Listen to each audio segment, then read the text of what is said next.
Now serving your untrailed sports and entertainment, the triple shot of Marcus returns. Ladies and gentlemen, this is Fish and Grits for the culture. May 2nd, 2018. How's it going for you fellas? Oh, it's a wonderful day. The Rockets playing. It's springtime. It's a beautiful day. And we in the mix with my man BJ Nix once again. How's it going for you, player? Oh man, hanging in there. Just glad to be back. Ready into this draft stuff. How was Like, you and Wilson experience, man? Looked like I had a hell of a time, dude. You don't want to start off with that. You don't want to start off. I mean, we could take up about about an hour and a half or so.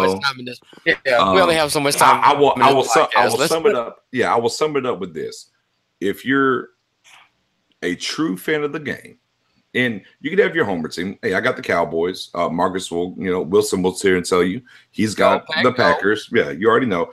But if you're a true fan of the game in general, like you're not just a homer and I only care about, like you care about the game in general, I promise you there is zero, not one experience NFL-wise outside of your team being in the Super Bowl and you attending the Super Bowl, that's better.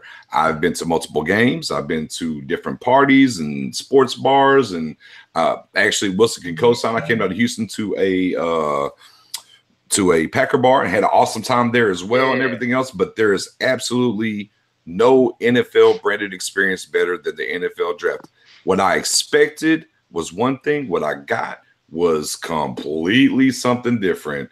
So yeah, if you're a true fan of the game, absolutely should be on your bucket list as a fan of football to go through and make sure you attend that one time.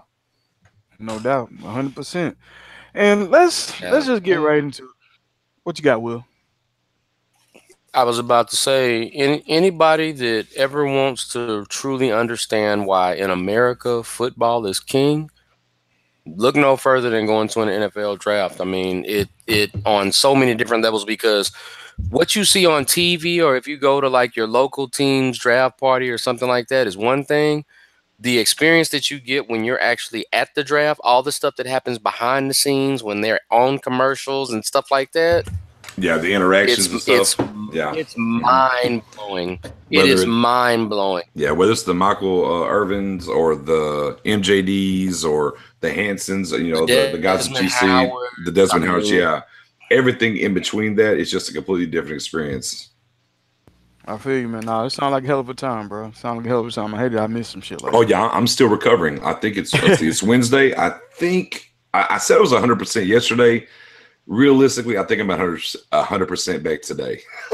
Adrenaline the whole weekend. Yeah, I think my left knee is finally back. I think Mark Wilson's right knee is finally back, so we're ready to rock. Yes, my right knee is finally 100%, and I'm ready to ride. And BJ, on a side note, insider, I know that you'll get it. I just opened up that second savings, homie, and I already started making deposits. Oh yeah, you already know.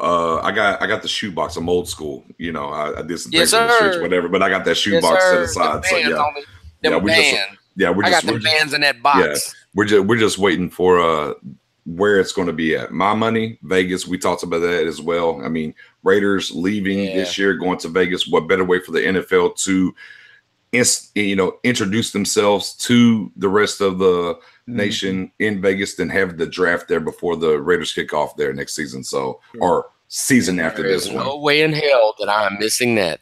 No way in hell. Oh yeah, dumb stuff's gonna happen for sure. Man, nah, this sounds like a hell of a time. We're gonna have to get up in that thing. I know y'all said we need to save that coin up, so we're gonna have to save that coin up and go down there. But you know what though? Realistically, okay. It wasn't that expensive, real quick. If you bought into you need to be inside all 3 days, they on StubHub, they had the package. The 3 days inside was $800.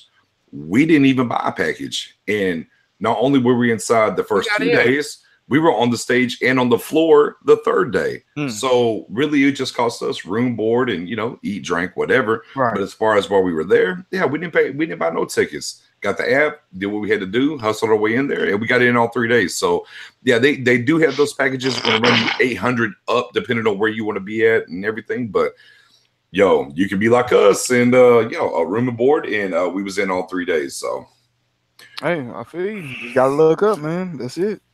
You got to look up, man. Y'all did get a hell of a deal, though. God damn. Should Should have been at the corner. You ain't that. I got you, bro. But man, not only was the draft this weekend, we're gonna get into that. We're gonna break that down later on in the episode. Yes, sir. This guy Kanye's been in the news outlets all over the place from Who? crazy ass interviews, man. 2 crazy ass interviews. Mm-hmm. Well, I mean, hold on. Which 2 are we talking about here? We got the team interview, then we got the interview with Charlamagne the God. Okay. Just making sure. Let it be known. I mean, those are the 2 that's been in the airwaves, you know. For sure. How do y'all feel about Kanye West? I'll let y'all go, and I'll sit back, and then I will give my feedback. Go ahead, y'all shoot. I want DeMarcus. Oh, go forward. Let me shoot my shot first, and just make it official. I don't. Go ahead, fellas. Okay. I wanted to hear what you had to say, Wilson. I thought you was about to lay down something. But I'll tell you what. Honestly, I'll put it to you like this. Let me expand just a little bit, just a tiny little bit. The reason why I say it and I leave it at that is because of the fact that, and it's one of those things that we can all agree with. We exist in a day and age where everybody gets so lengthy and so mouthy about things. Everybody feels they're entitled to have a platform and have to pass judgment and talk about this and that. Kanye doesn't matter to me. Kanye doesn't influence anything that I do. Kanye doesn't inspire me. Kanye isn't a role model of mine. So Kanye doesn't matter. It's no diss. It's no slight. It's just the truth. So when it comes to all this stuff, literally, I just don't care about what Kanye had to say. I feel sorry for the brother if that's the way that he truly feels, because I think that it's equal parts being misconstrued and ulterior motives, but it's nothing that I really want to concern myself with, because it's nothing that affects what happens to me when I walk out my front door every day. Bro, that's the only reason why I say I don't. Keeping it real, Kanye West just sound like he just woke up out of a long slumber and just happened to wake up in 2018 and just realize all this other shit is going on, and then he felt the need to speak on it. Because if you think about it, and I know DeMarcus said about this early on the Facebook page, but when he was basically came out and he was talking about the quote unquote the free speech or the free thought movement, Kanye, where have you been the past 2 years? Have you been locked up in your cabin, isolated from the world? Weren't we been talking about free thought since what, 2 years ago, when everybody's so quote unquote woke nowadays? Why are you bringing this? Why are you bringing this up about? You have to remember, he has to bring it up because he disappeared off social media and everything for over a year. So he has to bring that to the forefront. And the thing about it, it's like I really ain't got no problem with what Kanye West is. I see what he was trying to say, but there were certain things that I took issue with. And one thing, I know a lot of us don't really want to talk about this, but when he talks about 400 years being a slave, I personally don't. I see what the mind state that he was trying to get at, but it's like, dog, you can't come out and say the 400 years of slavery was a choice. Like, slavery in no stretch of the imagination is a choice. To be free, to die, your choice was basically to die or to revolt. I mean, that's keep it 100. That was your choices that you had. None of these people were taken from their house or whatnot and put into bondage, had a choice of wanting to be there. A lot of these people were forced to be there. So that's my problem with him. But the thing that I don't like it is when he runs around and talks about this whole Trump situation and how he's friends with Trump and how he wanted to create a narrative where wearing the Make America Great Again. He wanted to create a narrative or a dialogue for people to have between the two peoples, because he knew a lot of people didn't like Trump, and a lot of people would, I guess, take bite of what he was saying. But in saying that, it shows ignorance, because the simple fact is there's no simple way that you could say you could be a friend of Trump or you should support Trump when you on the other side of a coin gonna sit up there and say you don't know none of his policies or been following anything that Trump's been doing of, I want to say, the past year that he's been in office. When Kanye West comes on the screen on the TMZ interview or on the Charlamagne, I mean, he can do that. But when you say when you're saying that, I'm saying that he can do that because the ultimate thing is Kanye doesn't exist in a simple sense where he's using it from a color standpoint. He's in the right tax bracket to be able to sit and say shit like that, because none of the shit that Trump did affects him. You're gonna go. Hold on. You're gonna go live. You're gonna start talking about classism and stuff. You're gonna derail them, Wilson. Don't do that. I always talk about classism, BJ. You know me better than that. Don't play with me. I'm just saying. That's a different. I mean, we won't get nowhere else. We're so quick to put the race thing on it because he happened to mention something about slavery.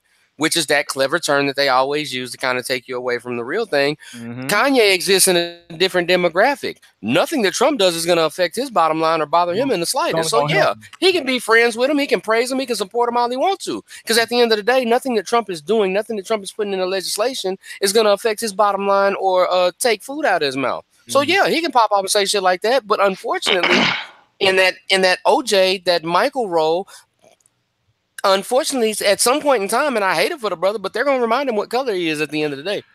Which he actually talked about that in the Charlemagne interview about that. But I would respond with everything about Kanye, and I'm going to use his own words. It's just 2 words I need. How, Sway? How? I mean, you ain't got all the answers. You ain't got all the answers. And then when you backdoor to that, what's funny to me, here's what's funny to me. I really don't understand all the outrage over his statements. I don't either. Like literally, I don't know why it's a talking point. I don't understand how like this guy said something and dear Lord. And now to his credit, and I will give him this, to his credit, and we can kind of take this and put it into whether we're talking about a Tony Romo, a LeBron James, or whatever sports figure that is Alex Rodriguez. They're lightning rods and they move the needle. Okay. What's that word? What's that term you used? What's that term? Lightning rod? You said a lightning rod? What's the term? Lightning rod. Yeah, exactly. Exactly. You know, and they move the needle one way or the other, right? More than their peers per se. Okay. You know, there's other quarterbacks that can say some stuff, it doesn't move it. Okay. Well, there's other basketball players, you know, Josh, or not Josh, I don't want to go there. Let me go James Harden for y'all. You know, James Harden can do something, you know, flop or whatever the case may be, but it isn't as egregious, or it is as egregious as a LeBron. But you know, all the networks and the outlets and whatever, or social media is going to talk about, well, look what LeBron did before they talk about Harden. You know, so in that sense, you know, like I said, I'll give him credit to that point of, well, you know, he's a lightning rod. You know, and in ways when we talk about social media and stuff like that, you know, he moves the needle. The thing for me is, and if you go back to the TMZ interview, that brother was hurt more than he was mad, because the extra that nobody really got, and I think you posted it, Griffin, and I had seen it already, but I think you posted it on the group at Fish and Grits, was, you know, even when Kanye came over there and I'm sorry I hurt you and everything else, man, you could see it in his face. And he was like, oh, you could ask anybody in here. You can ask anybody in here. I talked about you and how you got me to this place from Baton Rouge, Louisiana, and blah, blah, blah, blah. That's your fault. Hold on. Stop for a second, though. But that's your fault. At the end of the day, people can motivate us and drive us to do something, right? I don't care. Athlete, entertainer, whatever the case may be. Stop making the models. You put him on too high of a pedestal. Now he came with some funny stuff, and you're like, oh, I can't believe. I've been pumping you to all these people for all these years, and I got to TMZ, and you're the guy that got me here, and I put you on that pedestal, and you said this. Now it looks silly. People in general, I don't care what race, creed you are. Hey, look, I'll take it back to the Nike's commercial. I'll take it back to people that have a ton of problems with this guy, Charles Barkley. I am not a role model, and it's fact. Hey, let some of their words or their actions or how they play, whatever, motivate you and drive you, but you can't put them on a pedestal like you're their idol god. Yeah. When it comes to a certain point, he's a rapper. That's what he is. Hey, ain't no disrespect in that. And, he wants to be much more than that, honestly, especially about a Charlemagne interview. But people put him there, just like Dude to TMZ. Dude to TMZ put him there. That's why he felt the way he felt. They put him in that box. Right. So don't do that. Like, look, yes, absolutely. You worshiping at the statue, and the statue got clay feet, but you mad when it crumbles and falls on you. Exactly. Look, I mean, at the end of the day, I'm 39. Okay. And I've had plenty of sports guys. Hey, look, the guy that I even modeled my game after when I played basketball and stuff was Nick Anderson. Misses 4 free throws, crushed my heart the whole night, can never hit a free throw again. If we hit one of those, I'm letting y'all know now, H-Town, y'all wouldn't have won against us. It is what it is. Oh, bang, bang. Hey, just put it out there. But that's what I modeled my game after. But at every point, and even back then, whenever I was in my teens, at never one point in time, I was like, yo, you know, it crushed me because he didn't hit that or whatever. You know I had my own path, And that's good enough for me. And I guess in a certain way, you ain't hold a grudge against them like some people. Right. Yeah. It's like, okay, he missed it. I mean, hey, we're all human beings at the end of the day. So you can't sit there and be like, I'm aspiring to be this guy, or this guy moves me so much that as soon as you're so invested in it in your everyday life that if they say something foul, you feel offended. I'm never going to invest in somebody like that. I can't do it. No, I feel you 100%, man. And at the end of the day, it's all about the money. He doing this for to get his name out there. He got a CD coming up. He just want to bring as much income as he can. Like, this is not a serious ploy. Like, by blowing this out of proportion, you're only feeding to his fire. You know what I'm saying? Like, you're only making that celebrity that he is a bigger ego than what it is now. So, but is it? I mean, is it like, I know he's trying to do. I guess you're trying to create the narrative, but this narrative ain't what's up, dog. I mean, let's keep it a buck. It's enough people that look up to Kanye that try to coming out though. It's enough people that that's fine that you got an album coming out, but that doesn't make what you say any type of, I want to give any kind of credence or type of push to people to go, oh, let me check out this new Kanye based off of what he said. So it's just like, I don't understand. I mean, I bet you gonna listen. I bet I won't. Like, I ain't jam his last album, so I know I ain't gonna jam this album. Okay. Well, here's the thing. But it ain't so much. This is the part. This is the part where it gets kind of convoluted, and this is the part where you kind of have to realize the day and age that you live in, though, Griff, because you say that, well, you know, the narrative and stuff like that, and it doesn't really move you to doing stuff like that, and I get that because. I mean, I feel the same way, but you also have to understand that you're an extremely small minority. You have to understand at the end of the day, we live in a society that's ruled and dominated by people worshiping at the feet of reality TV stars. We love to watch people celebrate their destruction and their failures and shortcomings, and it gets you monumental ratings when you're more controversial than when you're actually honest. When you go through and you have people that are trying to do good things and they're trying to make a difference and stuff like that, that shit don't get no pub. But if somebody's out here tearing shit up and giving zero fucks, they're on 24/7. It makes them money. That's just the day and age that we live in. That's just the model that he has to go through. Those are the rules that he has to play by because he's trying to be relevant again. It just is what it is, and that's why I refuse to give any. Oh, hey! By the attention way, to it. Hey, by the way, and he's winning because here we are talking about it. We're talking about it. Yeah. I mean, well, we got to talk about it because this is the podcast. We have to? Hold on. Why? We don't have to. Well, this is what the root. Get to the root. Hold on. Get to the root. I mean, this is a podcast. This is the dialogue that gets created. So you just want to go out there and put your opinions out there so you can educate people that what he says is not no. But there's 1,000 other podcasts doing the same thing. Literally, we could have sparked on, talked about whatever. There's plenty of stuff on the draft and everything else. What do we lead off with? He moves the needle. Mm-hmm. Case in point.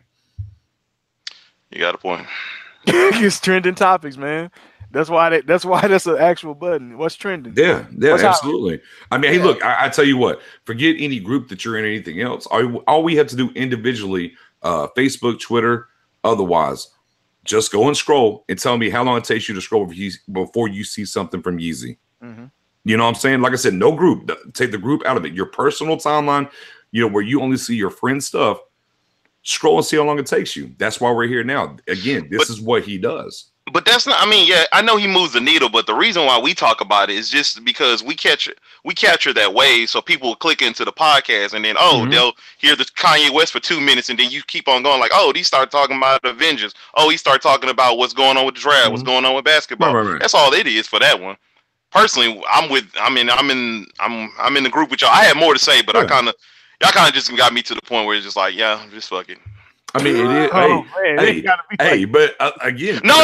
It's not saying that in a negative way. It's just saying fuck it.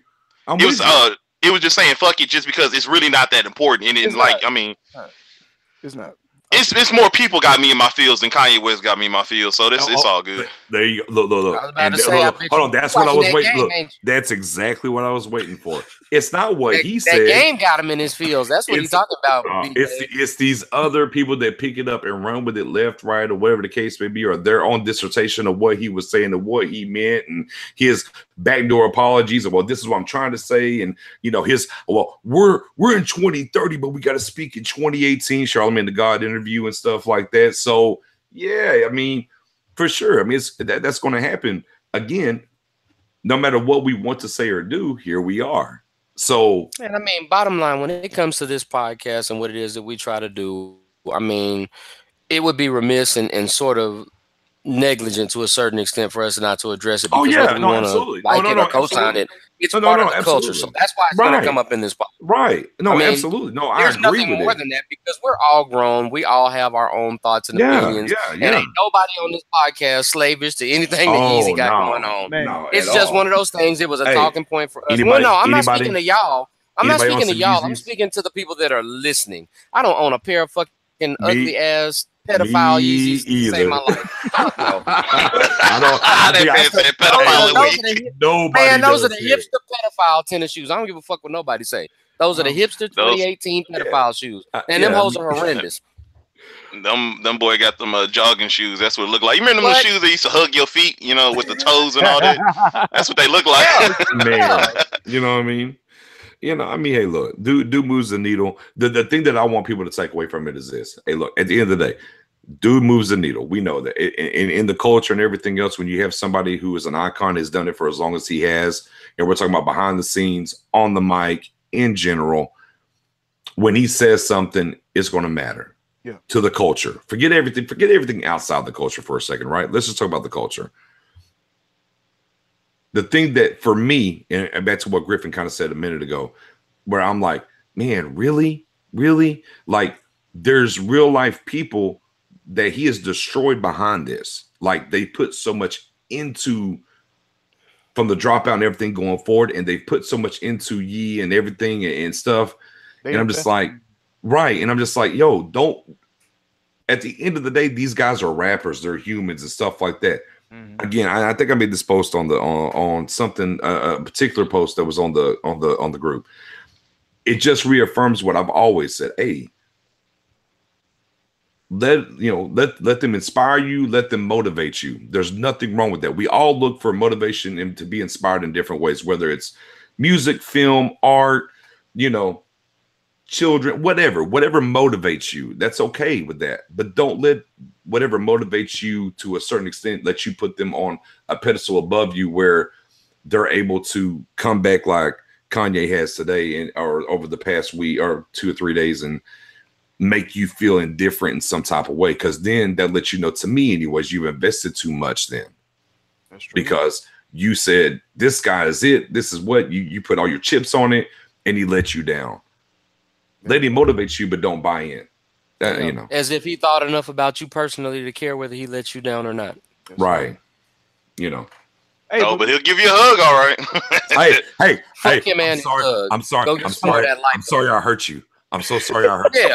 I'm sorry I hurt you, man. Let's hug it out. I feel like you want to punch me in my face. Hey, no. My album's coming out, though. Buy that. Hey, get that out. Go listen to that T.I. What's that? T.I. versus, what is it? Kanye versus the people, or Ye versus the people? Yeah. You say Nas let you down too. Was that music related? Oh no, man! I guess we need to put that in the. I don't even jam Nas like that. Walk it out. Chris sounded so defeated when you missed that. Everybody letting down. Walk it out, brother. Go ahead, so walk it out. DeMarcus tried to capitalize on that, like I really be jamming Nas like that. That's what the topic was. I'm just saying. What's the problem? All you need is one mic, Griff. He didn't let me down. He didn't let me down. Honestly, I could care less. It's basically the reports is going around that him and Khalees had a little tit for tat or whatnot, and how he used to beat her or whatnot, and how he was an alcoholic and stuff like that. And like y'all said, I didn't think it was a big issue because she just said that. He does endorse Hennessy, but go ahead. That's what they do. That's what they do on the Hen Dog. You be neither here nor there. I'm just saying he's getting it straight from Hennessy. I'm just saying. Go ahead. Got a Hennessy. That Henny make your left hook, right hook a little bit stronger. Oh man, not for me. There's only 2 things that happen with me on the Hennessy, but this is G-rated. This is a podcast. They ain't ready for that. Hey, we're good. We will not refer to Hennessy as that do it to it fluid on this podcast, sir. That is not what I said, sir. I said 2 things that I did not discern which of those 2 things were. By all means, I'm sorry, Griffin. I interrupt you. Go right ahead, brother. I'm sorry. I don't know, man. The way that DeMarcus even threw it, man, was weak as shit. Man, let's go to the next topic. Like that nigga know what he was doing. Let's go to the next one. So you mad now? Like, how we gonna have actual dialogue of us talking about Nas? And he's like, oh, so Nas let you down too? And I'm just like, okay. Well, I mean, bring it in for the virtual thug, bro. I'm sorry. Was it because it was Khalees? Was it because of Khalees? Honestly, it didn't hurt me. It was just once again another topic that's being discussed that's going on that should. And it just really don't matter. And I mean, the funny part about that, though, honestly, though, Griffin, no, we're not gonna let it go. We can sit and talk about it for a minute. The funny part about it is this: they put Nas out there and they talked about it and stuff like that, but it just goes to show you how much different the era of social media is, because there's so many rappers that have gone through and had this same thing applied to them, and it's gone through that same narrative, but it just doesn't get promoted enough. That's what I wanted to get at. I also wanted to get at. It was just like, it's just like she came out in the article and people trying to down Nas, and it's just like she came out in the article and she was saying that how they had little tiff for tats and they had little spouts and whatnot, but now she's moved on and she's happy. But I'm like, so what y'all tearing Nas down for? Like, she's moved on, she fine. So why y'all feel the need to tear him down? That's all. I mean, right? You said it was tit for tat, right? Yeah, it was tit for tat. She's like, did he hit me? She was like, yeah. And she said, did I hit him? Yeah. So it was just like, but she was like elaborated on, all that credibility and all that hating they're doing on Nas is null and void. Right, but that's how I feel. Hold on, but you already know them SJWs in the world. Exactly. It is what it is. Answer that. Could be a hotline. We got a call in. No, I wish we had a call in. Shit, I don't think the world. Hello, is this Kanye? I'll let you know. Fish and grits ain't good together. Hey, honestly, I would just say grits don't match. First of all, and fish and grits about black people. I like fish and oatmeal, shrimp and oatmeal. I need shrimp with my grits. You know what I'm saying? Get it right. Bougie. Fish and grits for the culture does not care about black people. At all. That'd be horrible, man. No, we would be. And then they would listen to this podcast. We have went off the rails. Kanye, hop your ass off this phone. Hold on, Wilson. I'm gonna let you finish. You know what I'm saying? First, I'm gonna let you finish, Wilson. But Griffin's the best guy of all time. Shots fired. Dissension amongst the ranks. You know we wrestling fans. Don't get nobody set up like the Shield in this bad boy. Man, look. Instead of a phone call, it's about to be a knock on my door. Here come Wilson. He ain't left the podcast. Yeah, I'm about to hit Griffin. I'm only here for one night. Leave me alone. I'm only here for one night. You want to be Devon or Bubba Ray? Just let me know. We gonna put the tables. Devon, we gonna take tables. He about to Thanos me. Put Griff to a table. Oh, no. Wilson about to Thanos me. He ain't done got nothing but one stone. Wilson, don't you dare throw a moon at Griffin. Don't you dare throw a whole moon. Don't you throw a whole moon at Griffin because of something I said. You know what I said? Just throw it at me. Don't you throw a whole moon at him. Don't you do it.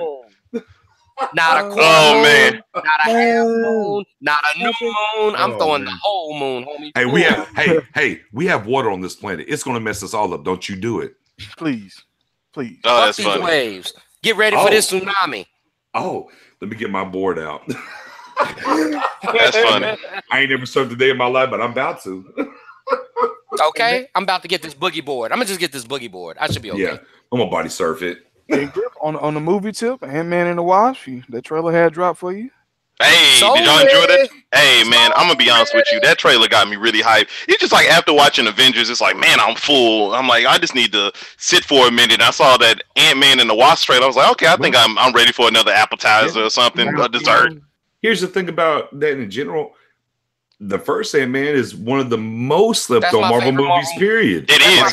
People do not give it nearly enough credence. I know plenty of Marvel fans that have seen a bunch of the films that have not seen Ant-Man yet. And I look at them like, you are not living life properly. And BJ, what I like about the time I saw it, I told you that was my favorite Marvel movie. Man. And BJ, what I like about that film is with the controversy that was going on with the whole thing with Edgar Wright and with what's his name, Peyton Reed, how they had to split it up or whatnot. Now this film kind of feels more like Peyton Reed. It kind of feels like Ant-Man is truly about to be the focus of this film, and his comedy, Paul Rudd's comedy, is going to be more fitting to him. And I love the action, man. Evangeline Lilly, she kind of holding down on the action tip. Yep. It looks like a buddy comedy kind of beating ass on the camera. That's what it looks like. It looks like she's whooping ass everywhere she goes. I can't wait. It just looks like it's visually. It's on point. Giant Man looks awesome, and I did like that Lawrence Fishburne. And I kind of forgot he was even in the movie. You gave me Bill Foster. Thank you, Jesus, for a lot of people that don't know, because they casual fans. In the comic books, there was another giant man called Goliath. Yes, Bill Foster. He was a brother. Y'all need to get in where you fit in. Wilson, did you like the line?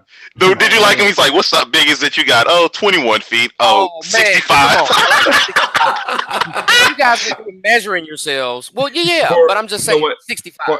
The thing about it, and again, and one of the ingenious things that I really hope that DC finally catches fire and goes, because I mean, a lot of the word is Aquaman's going to be super dope. Super dope, I heard. Yeah, it's going to be super good, which I'm ecstatic about that. But the thing is just the pacing. If DC can get Marvel's pacing, like you come off of Infinity Wars, and the very next Marvel movie you're going to get is this, and it lifts you up. Like, okay, we tore you down, okay, but now we're going to lift you up a little bit here, you know. So the pacing of the Marvel movies in general, whether we know what's pseudo going to happen, not happen, that's neither here nor there. Wilson.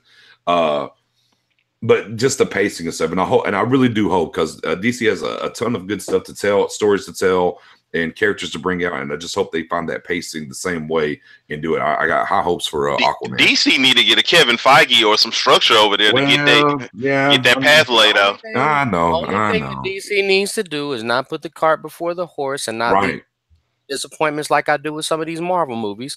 If it means that they have to take this time and come down to this slow pace like this to actually get the storyline right, get the characterization right, and keep it true to the integrity of the source material, they can take all the time they want. Because at the end of the day, I want good stories and good movies. Question: did y'all hear? I know we moving on from the Ant-Man trailer. Did y'all hear the whole rumor that was going around that Christopher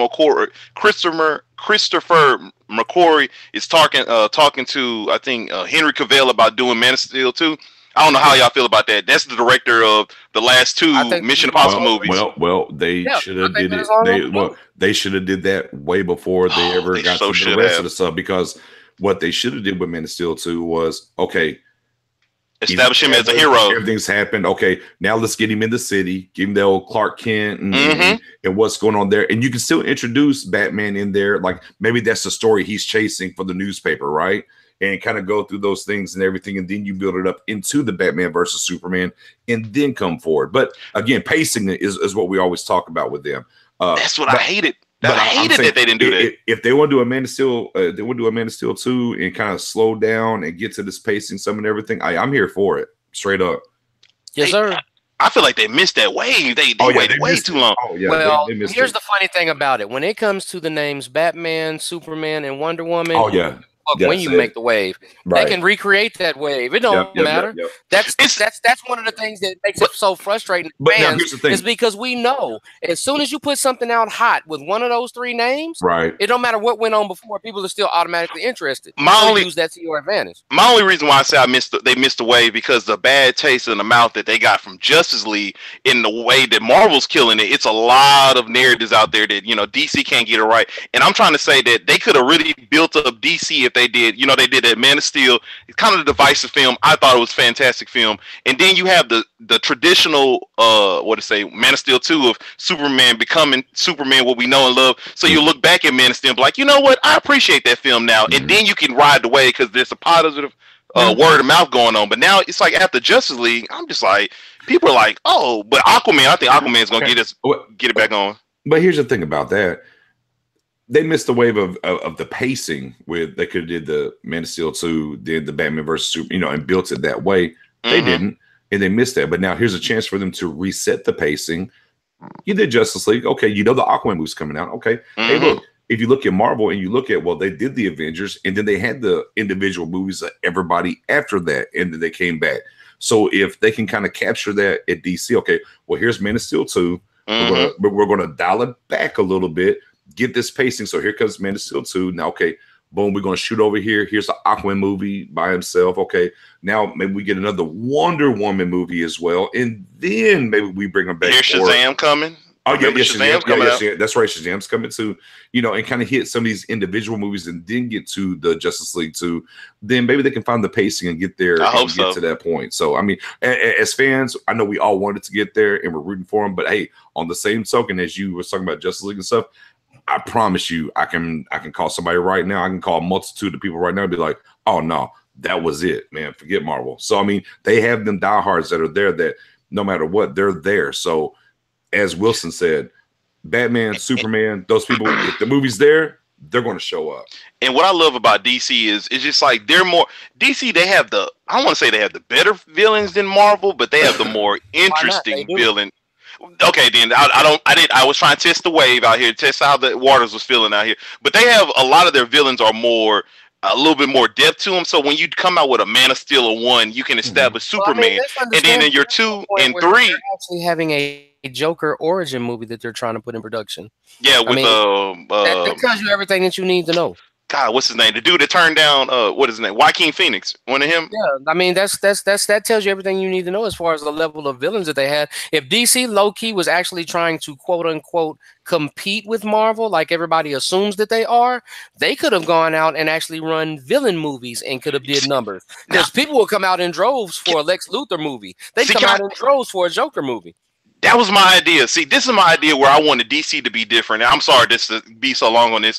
And this is the idea that I always wanted to get out there. So, you know how Marvel, they kind of focus more on the hero, and kind of the hero is always the person that overcomes and and this, that, and the nature.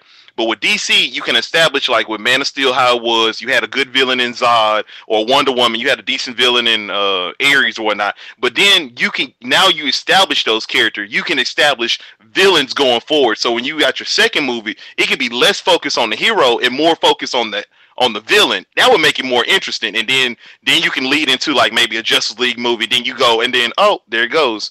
You establish the wave already right there, because your villains are really the thing that kind of pulls a lot of the DC fans, honestly, from your Joker to your Lex Luthors to your Darkseid to, you can keep on going through the names, but it's just like, I don't know. I hope DC get it right, man, because Marvel right now is.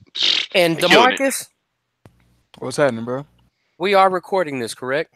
Yes, sir, we are. Okay, then let me state this one time for the record for all of my prisoner of the moment comic book movie casual fans, all the way down to the diehards and everything else. Oh boy. Just FYI, let me call my shot right this second, right now. We love doing symbolisms and parallels and analogies and shit like that. For all of these folks that do not properly know their history going back longer than 10 years, let me say it thusly. At this point in time, we are in the middle of the comic book multimedia version of the Monday Night Wars. And DC is the WWE and Marvel is WCW. Please remember that I said that. Please remember who ultimately wins. And please remember how many of y'all was on that bandwagon when WCW was so hot and they could do no wrong and they was winning the ratings all the way around and all that other good stuff. Just remember that I said it. Just remember that I said it. You already know. What did you say, Mark? You said Thanos what? It's the same kind of situation. He the NWO. He the hostile takeover, but it don't last. It's the same kind of situation, because if we go back and we look at the history of how this stuff all jumped off and stuff like that, as much people want to use revisionist history and stuff like that, never forget that DC started this shit. Christopher Reeve was banging out Superman blockbuster movies way back in the gap. Before some of y'all was even born. Val Kilmer. I mean, you go through and you look at the Batman series and stuff like that, but then go through and look and respect the fact that DC never stayed in one lane and never tried to venture out, because you still have Sin Cities, you still have 300s, you still have Watchmen and stuff like that that's outside of the regular genre. They're still banging it out on animated and on TV shows and streaming hits and stuff like that to this day, but you don't want to pay attention to that because the new hot thing that's only worth talking about is just what's going on in the box office. But like I said, DC is the WWE, Marvel is the WCW. Enjoy them being hot with Goldberg and the NWO and stuff like that right now. But always remember, much like WCW and WWE, be glad that DC was nice enough not to buy Marvel's ass out when they went bankrupt in the 90s. We wouldn't even be having this discussion. Oh, better yet, be thankful that Lionsgate went belly up and had to sell Marvel back to Marvel. Well, I mean, it didn't happen, but I'm willing. Oh no, it didn't. Yeah, I'm willing to bet in Milky Way you're wrong, but that's fine. Who? About bet good. Who's a WWE in this thing? I'll bet good. He said he's gonna bet you a Milky Way. Yeah, I'll take that later. Wilson, we're gonna need to know like that when that Mankind Championship win. You would have to give me receipts as to how historically DC isn't the WWE. But we're talking about where we're at and where we're going. We're not talking about the past. We're talking about where we're going, right? If you want to, it doesn't matter to me. No, either way it goes, the statement still holds up. I'll let you pick. Either way it goes, the statement still holds up. Like I said, they're WWE. Marvel is WCW. Eventually, things are going to run their course, and people are going to start getting jaded, like they're slowly starting to get to now. Okay. All right. I know somebody owes me a Butterfinger on the draft, though. I don't know who it was. I forgot who bet me, but somebody owes me a Butterfinger. Somebody owes me a Butterfinger. What was it on? You got it written down? Oh, it was on. Somebody took me on that Baker Mayfield bet. I'm pretty sure. He was gonna go number one. Pretty sure somebody took me on the Baker Mayfield bet. Who was it? Hey, I'll let y'all dial the back and figure it out. And y'all just ship it to me. I know Wilson got my address. What was the bet? There was a particular somebody saying that Mayfield wasn't going to go top 10. I said, you're outside your mind. He's going to be top 10. And not only was he top 10, he was number 1. And who said he was outside the top 10? Was that DeMarcus? I just remember we had the conversation and I put it out there because y'all clown me. No, actually, I said Three Musketeers. I take it back because I said Three Musketeers. I got clowned about Three Musketeers, and y'all said it might have been you, Griff, because you're like, do those even exist anymore? I think that was the point. I think that's what you said. No, but I like that's the thing about it. We had debated Marcus about Baker Mayfield going that high. It was somebody. I don't know. We'll dial it back and see. I'm trying to get my Musketeers. That's all I know. He's trying to get that chocolate. I'm trying to get that chocolate. That's crazy if they took Baker Mayfield first. Who? They all crazy. Said nobody with the Packers lineage would take a quarterback number 1. You talking about Wilson? Yeah. Wilson said that. Yeah, I did say that. But that was it. We're going to have to go back. We're going to go back and listen to tape. Dial it back. I knew he was going top 10. I'm trying to figure out if I need to collect on my Milky. You better collect your. I'm trying to collect on that statement. Hey, get your Milky Way, son. I didn't even know they still make those. I'm still shocked at that. Yeah, I'm trying to collect on that. We're gonna send you a gift basket. We're gonna hook you. Fair enough. We ain't sending him nothing. He got to come down and get it. Oh, fair. Hey, if you play on Sunday night, I'll be glad to come down and get my gifts. Exactly. Come on down. Go ahead and get my W on the way out as well. Cowboy Dixon. Come on down. Get my W in a win basket on Sunday night. I'm completely fine with that. I'll be there. All that has been fun, but it's time to get down to some business. It's time to talk about the stars that came into this NFL league in 2018. It's time to talk about the NFL draft that my man's attended. Yeah. First we're gonna start off with some self-evaluation from your personal team. I just want you to go through the draft picks. Wilson, go through your Packers. Griffin, if you've seen the Eagles picks, go through the Eagles picks. You go through the Dallas picks. I have not. I told you right now, I'm Capella. I'm picking up. I haven't been following no type of sports really besides. You think I'm joking? Hey, let me tell you what. Oh no, don't worry. Let me tell you what the Eagles did. They flunked. It's okay. We can skip them. It's fine. Yeah, I mean, much ado about nothing. Hashtag it. Their draft was all the free agents that. I'll tell you what though. I'll tell you what. I can talk about the Eagles pick for him since he ain't been following it because I ain't been following no type of. I've barely been watching because I'm gonna be honest with you. I've been so hyped up on this J. Cole and then listening on that Avengers talk. I'm be real honest with y'all. Hey, I'm not mad at that. Hey, you got a lot going on. It's okay. Hey, so with your first pick, you traded up for a tight end named Dallas, who was a fan of Dallas. That's why he was named Dallas. Good job. Okay, that's what you did with your first pick. All right, and then of course you went and took a cornerback out of Pittsburgh, 5'9". Good luck. He weighs 180 pounds. Man, he's small. Yeah, Maddox. Then I like this personal pick from y'all in the 4th round. Defensive end from Florida State, Josh Sweat, 6'5", 250. Definitely has a lot of athletic ability about him. To me personally, I think that's your best pick. Only because Dallas Goedert, I go there. when's he gonna get Burns? I mean, I guess if Ertz gets hurt, maybe, but whatever the case may be. And then y'all swung for the fences and went and got a rugby player that happens to be 6'8", 340 pounds, never played American football, and y'all going to try to make him a tackle. And you're done. There you go. That's the Eagles going to wrap up. That's the Eagles wrap up. All right, before you get to the Cowboys, I want my man Wilson to talk about, first off, dogs, 2 beautiful corners that y'all drafted. Bravo to the Green Bay Bears. Dreams do come true.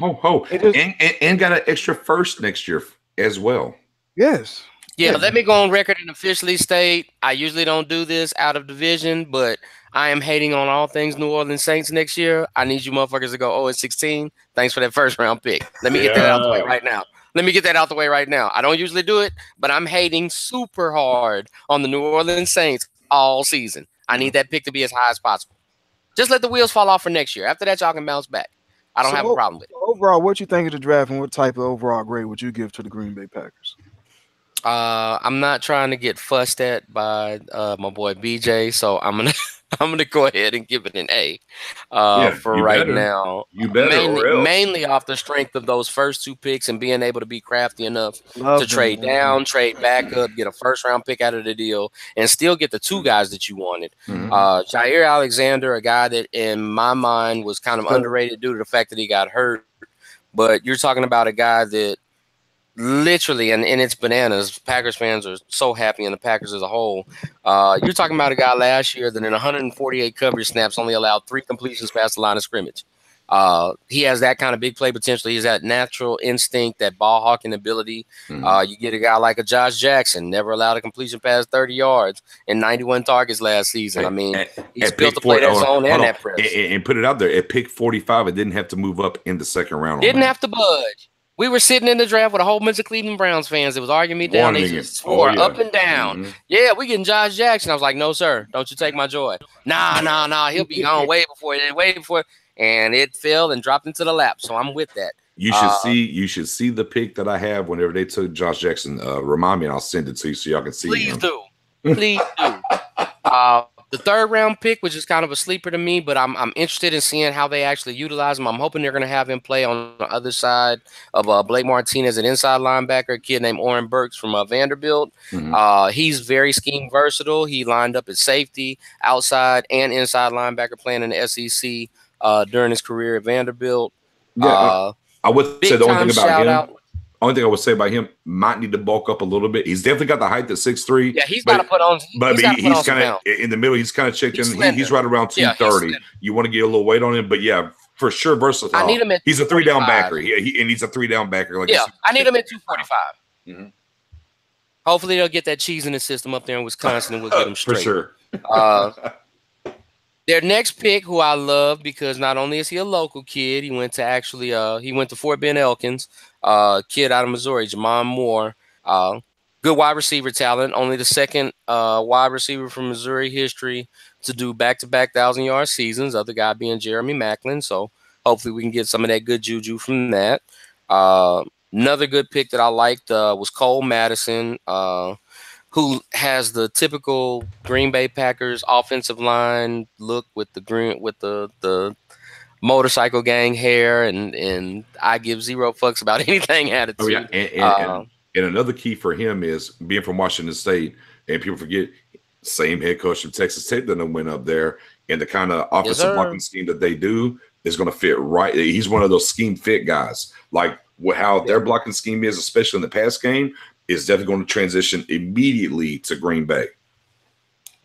And you're talking about a guy that in his career up there at Washington State and over 2,300 passing snaps, only allowed 12 career sacks his entire career.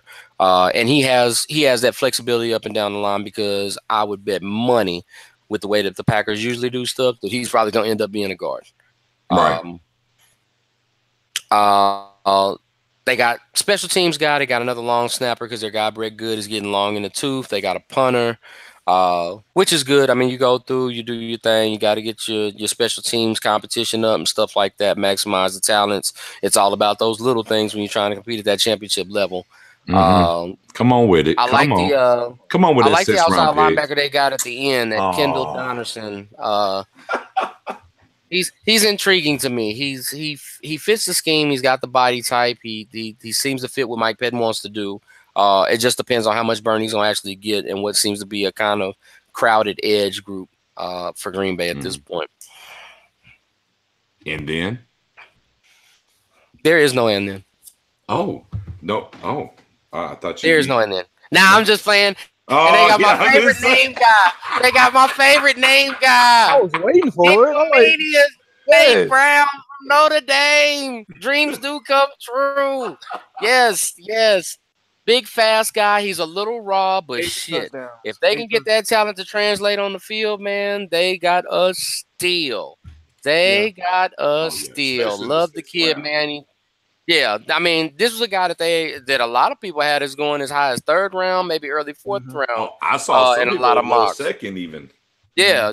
I mean, so he can put that talent on the field and make it work, man. They definitely got themselves a nice big target, somebody that'll take some of that sting out of losing Jordy in the rotation long term and stuff like that, man. But shouts out to him, and then they got the kid Marquez with the hyphenated name, Cristino Montalban Valdez Sturgis. I mean, he's got like 15 different last names. Another big fast kid. I'm not as high on him. I mean, he's good. He did his thing when he was at South Florida.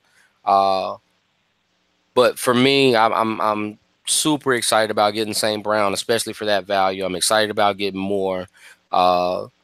And I really think that they just did a really good job of addressing overall needs, going through, not trying to play coy or go with the whole BPA, best player available attitude. No, we need fucking cornerbacks. I went and got cornerbacks. And I got y'all an extra first-round pick, so I don't want to hear this Ted Thompson shit. My name is Brian Gutekunst, and I'll be your GM for the foreseeable future. Thank you. Great move. And then, BJ, what's going down in the Dallas forefront?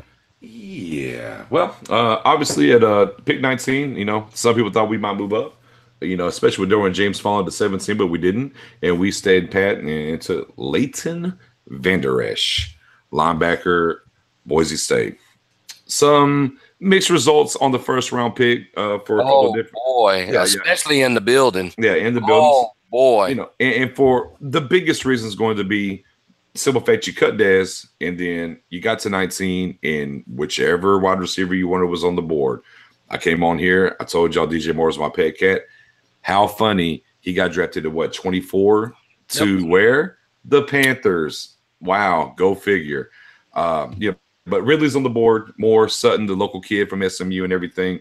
So it wasn't what you would call a sexy pick. Little history about him. Small town. His graduating class had 11 in him. All right. In high school, he played 8-on-8 football.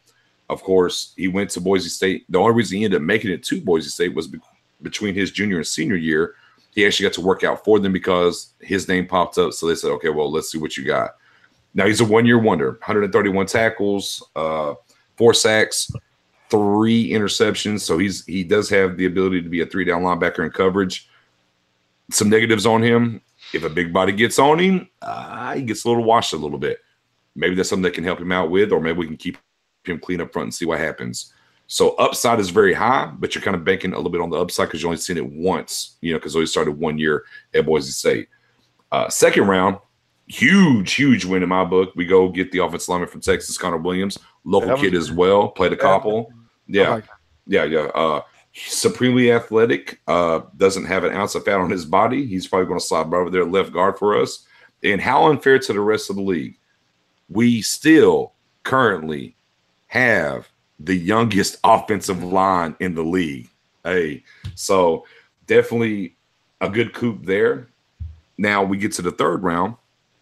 Interestingly enough, we offered this to Seattle for Earl Thomas. They didn't pick up the phone, so we went ahead and drafted wide receiver Michael Gallup from Colorado State. Thing about Michael Gallup is if you take his production, everything, you throw him in the SEC, he probably doesn't make it out of the first round. And then we get into the term of the Dak-friendly offense. And what does that entail? By the way, I hate that. I hated the Romo-friendly offense. I hate the Dak-friendly. We're the only franchise that does that. We know there are quarterbacks that are scheme fit. We know they run a Tom Brady-friendly offense in New England, but they don't use that term. But it is what it is. if you look at his routes and everything, the highest rated route that he runs and also is supremely above the NCAA average. And I do believe it's the highest rated route in NCAA was the hitch. If you go and look at what Dak's highest rated pass route that he throws to is the hitch. So it's a scheme fit there. It works. What he runs best is what Dak throws best. So you're getting rid of a Dez who needs that back shoulder right above high point ball that Dak doesn't really throw well, and giving him a guy that runs the route that he does throw well, and this guy runs that route well. And it doesn't help the fact that he's 6'1", 200 pounds. Interesting enough, we go in the 4th round and go get a Dorrance Armstrong Jr. defensive end from Kansas. Granted, they've only won 3 games the past 2 years. However, Connor Williams gave up 1 sack his whole entire career. His 1 sack was to Mr. Jr. So a little bit of, okay, we're doing our research in. We see that. Now, the underlying on that is there's a particular Big 12 coach that remained anonymous, go figure, said he looks like Tarzan, plays like Jane, but we've seen what Rob Marinelli has done with those kind of guys, and we see what happens with him going forward. The tight end that we ended up taking from Stanford in the 5th round, our second 4th round pick, excuse me. He's a supreme blocker. Now he has some quick feet, some good hands, but over in Stanford, they didn't ask him to run a lot of routes. He was kind of a blocker. I go back and look at James Hanna, who was kind of the same kind of player at Oklahoma that came in for us and was steadily a blocker. And he got into the pass route some, but that's what Schultz is going to come in and do for us. We're trying to get on that old Green Bay train of let's draft quarterbacks and let's go ahead and develop them for that good old stock, and maybe we get to trade them off and see what happens. So we went and got the Mike White, West Kentucky, threw for over 4,000 yards last year. You can go look at his stats. I mean, he lit it up while he was there. Don't look at the Alabama tape. I mean, it's West Kentucky versus Alabama. What do you expect? But outside of that, pretty good developmental guy, and you can put him against Cooper Rush. Give Cooper Rush, he's only been here a year, some competition, and you want to kind of cultivate that competition. Now here we get to the 6th pick, and I scratch my head. We go and draft Chris Covington. It's a linebacker from Indiana. Injured a lot, didn't play a lot. Most people had him as a priority free agent, special teams guy, but for whatever reason, we saw something and we took him. 6'2", 230. Not really sure where he's going to fit in other than special teams. We'll kind of go from there. The big coup for us obviously is going to be that we traded a 6th round pick for Tavon Austin. Making him a running back is what we're going to say. And what I tell everybody, just look at him as Lucky Whitehead / Lance Dunbar. Jet sweeps, some tosses, throw the ball into you into space, be our punt returner. We're just going to get you the ball in space, and we're going to look to get it to you 10 to 15 times to see what you can do. Best thing about that trade is we're only on the hook for $1 million through training camp. If he doesn't work out, boom, we lose $1 million. That's it. If we keep him, it only costs us an extra $2 million. So we're not on the hook for the full $7 million. Then we finished out the draft. And if you actually go look, because apparently we love Boise State players, we went and got another wide receiver, Cedric Wilson. Great deep threat. Made a lot of big plays, splash plays over there. And then depends on what we're going to do on offense. Finally, for the first time in 17 years, we have selected a player from Alabama. Bo Scarborough. Big Bo. So now if you're moving Tavon to running back, you have Zeke, you have Rod Smith, who's a kind of a banger as well, Tavon and Bo. So I don't know. I guess we're going to run the ball 40, 50 times and let Dak throw it 15. I don't know. It's the first time in almost a decade. I really don't know what to expect from the offense with what we've gotten together and going forward from there. Sleeper thing that happened in the draft for us as well.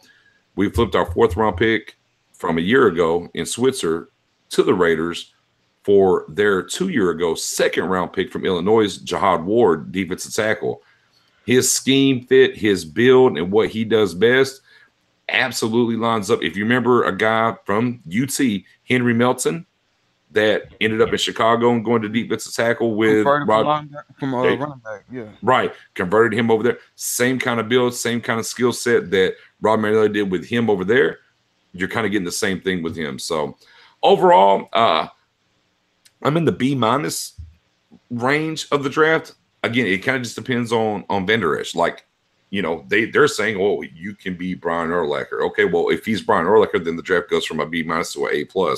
Rest of the draft, it was scheme fit. It was for need. I dig it.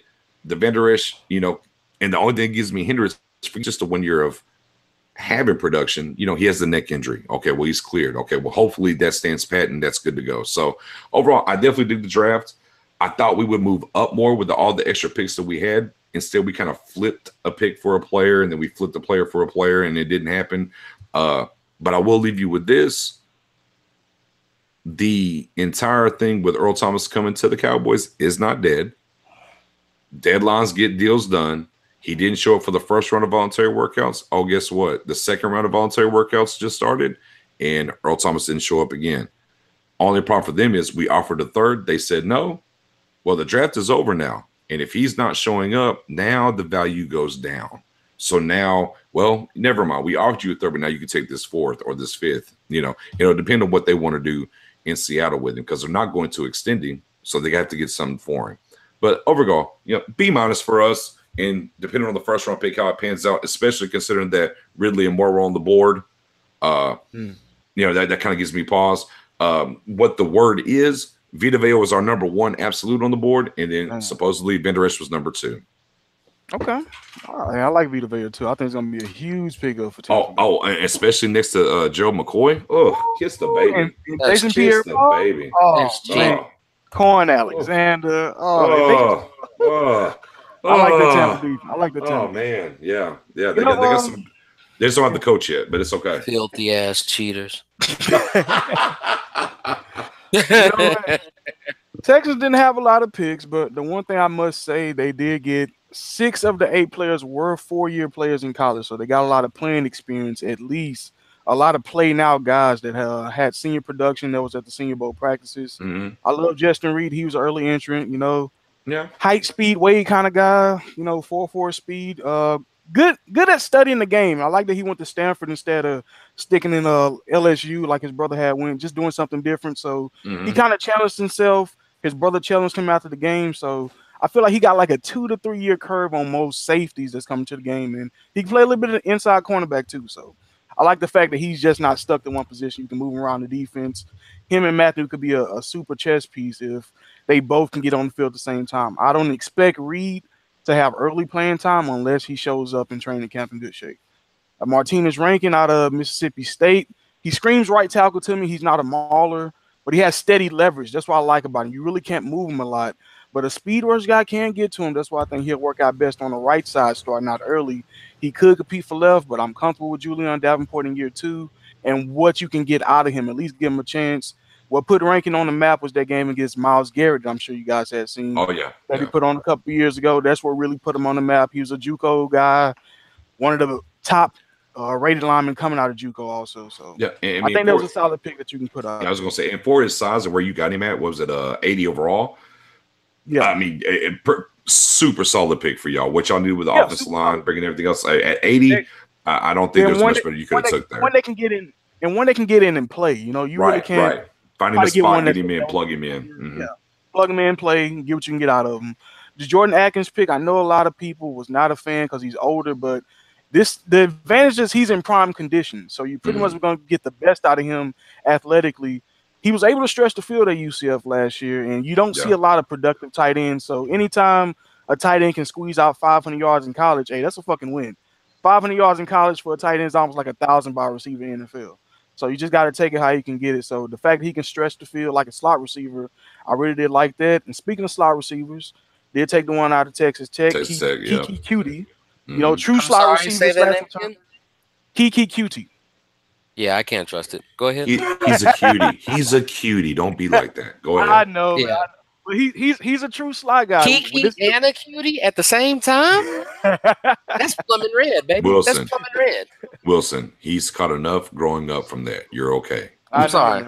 Oh man, I bet you he can box like nobody's business. You already know, especially being 5'11", like 170 pounds, 180 pounds. You already know. 5'9", even 5'9". Oh, 5'9". Yeah, I know. All my life, I was trying to help him. But I like the fact that he's a true slot man. We haven't had a true slot man here in a long time. True. He's gonna be that Tavon Austin, Tyler Lockett kind of role. We was a team that was trying to go after Tyler Lockett a couple years ago. Seattle traded ahead of us. We settled for Jalen Strong.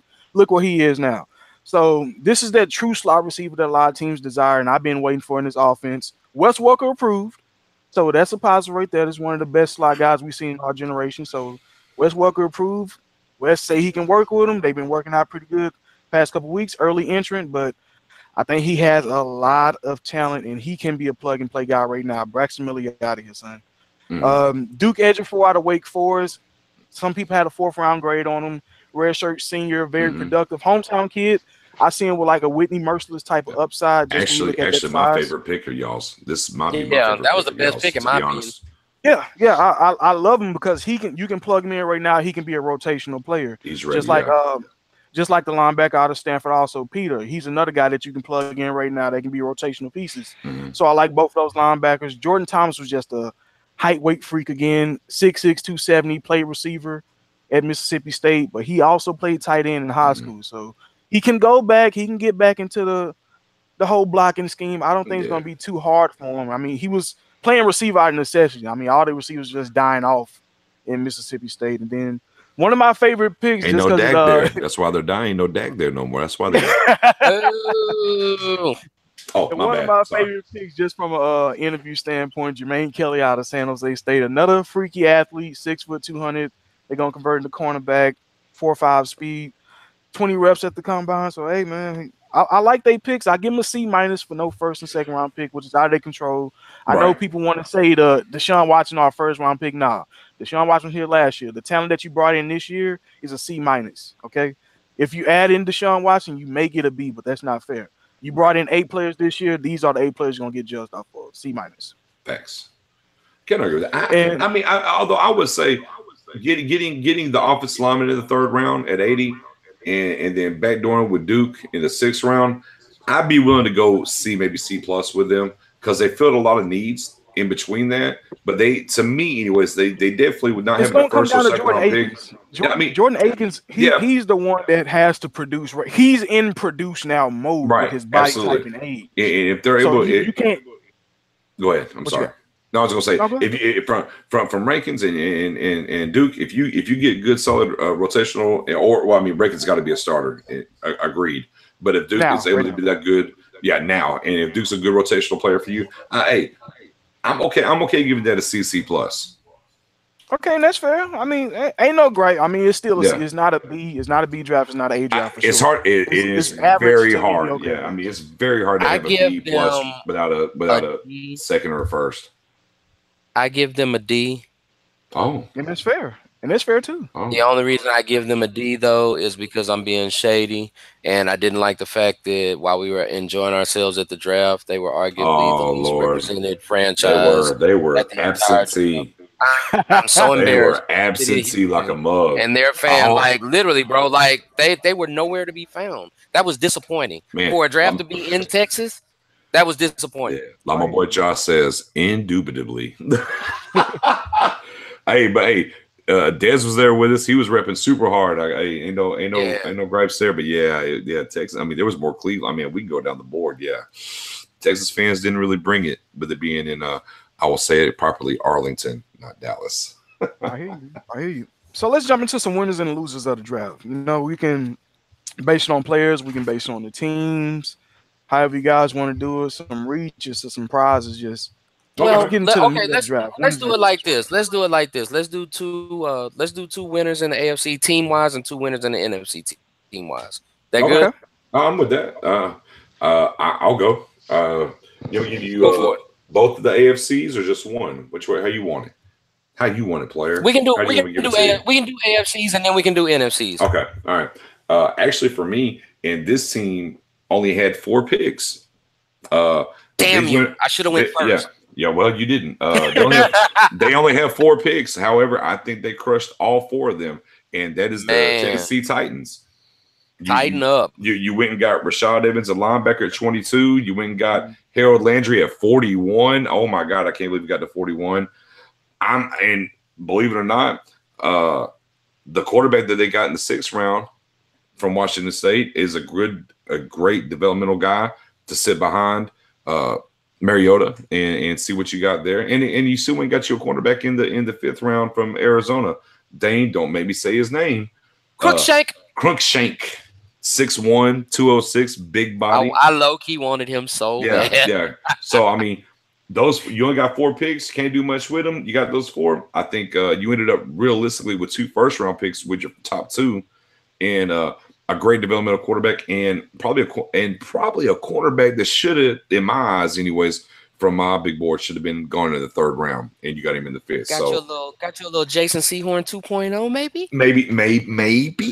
Maybe, but Tennessee is definitely up there for me.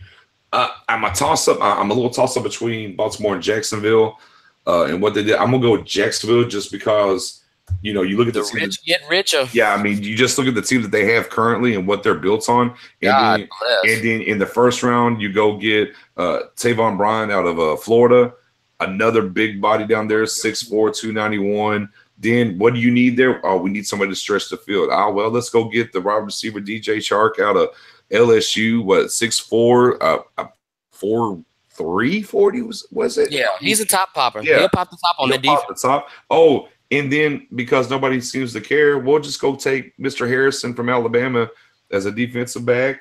We'll get some offensive line help. Yeah, since y'all wasn't looking. Yeah, and then we'll go get a tackle from North Carolina State over there, Will Richardson. I mean, from top to bottom, their draft and what they have cooking over there and what they added, especially the top 4 picks. Now, Tennelly out of Nebraska quarterback, man, doesn't move me. I mean, 6th round. Is he gonna play quarterback? Yeah, I mean, 6th round. I mean, okay, I guess. Leon Jacobs from Wisconsin. I mean, they bring their lunch pail, so he's what I would call getting that kind of pick in the 6th round. He's a Tom Coughlin guy. He's gonna bring the lunch pail. Here we come. He's got the size. He's around 6'2", 6'3", right around 250. So lunch pail guy, middle linebacker. You got to do something because Paul Pelesny retired. So there's your depth kind of pick. But for what they did in the top 4, and then getting that in the late with the linebacker, those would be my 2 winners from the AFC: Tennessee and Jacksonville. Good luck, Houston. That division is shaping up to be quite the battle. That's true. Me and BJ were in agreement with the Titans, so I will substitute the Titans and I will throw in just off the top because I think that they actually had a sensible draft, which honestly, regardless of the shenanigans that they put out on the field, they've actually been pretty good at the last few seasons. I like what the Bengals did in their draft.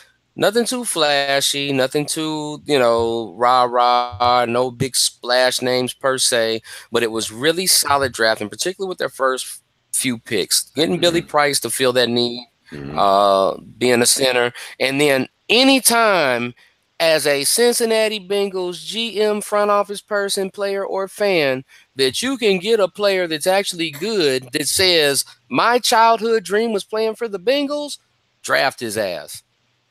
Because that's like finding Haley's Comet. Draft his ass. Draft his ass. Yeah, draft. We found him. Billy Price, get the card up there. Hurry up. Hurry, turn it in. Yeah. And then going through getting your other picks, getting a Malik Jefferson and a Sam Hubbard to draft defensive needs on back-to-back picks at that.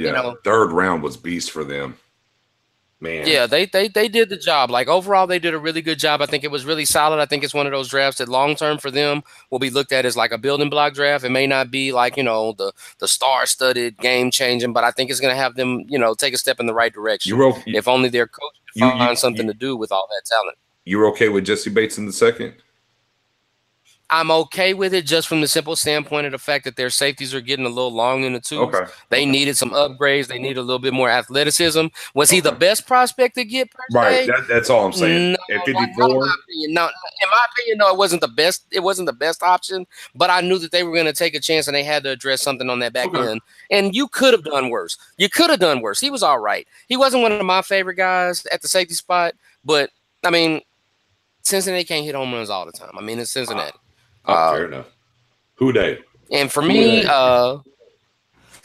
the guys that just came out and was like the epitome of, oh, well, since y'all ain't paying attention, we'll go ahead and take this one off your hands. Every time I looked up, it seems that the Broncos were doing that. You guys didn't want Chubb. Yeah, we'll take him. We'll take him. Cool. No, you guys didn't want Cortland Sutton. We'll take him. We'll take him. No, we like Royce. Royce was in that one cut system. We'll take him too. Let me get this underrated DB from Boston College. Let me do that. Yeah. Getting a Deshaun Hamilton, which I think is one of their better value picks. Kid out of Penn State. Even going through and getting the tight end out of Wisconsin. I mean, it's certain stereotypes that you just embrace. Offensive linemen and tight ends from Wisconsin are usually a pretty safe bet. I mean, they're going to do something. It's criminal that they got Josie Jewell in the 4th round. I just want to put that out there. At 106. 106. They got him at 106. That's criminal. Disgusting. Oh my God. Oh man. I mean, you go through the underrated prospect, in my opinion, and Sam Jones at the offensive guard spot. A nice little developmental pick, and I mean, gotta get his weight Denver's had pretty good. Yeah. And Denver's always had, some pretty good luck when it comes to late round running back picks, and that David Williams pick kind of intrigues me too. It'll be interesting to see if he makes the squad. Might get a chance to make a little bit of noise. Yeah. For sure, man. Yeah, I like what the Broncos did for sure, man. But to add on to it, I guess I'll go with Miami Dolphins. Michael Fitzpatrick. I feel like they got good value for him. Mike Gesicki. I feel like that was one of the best tight ends in my favorite tight end.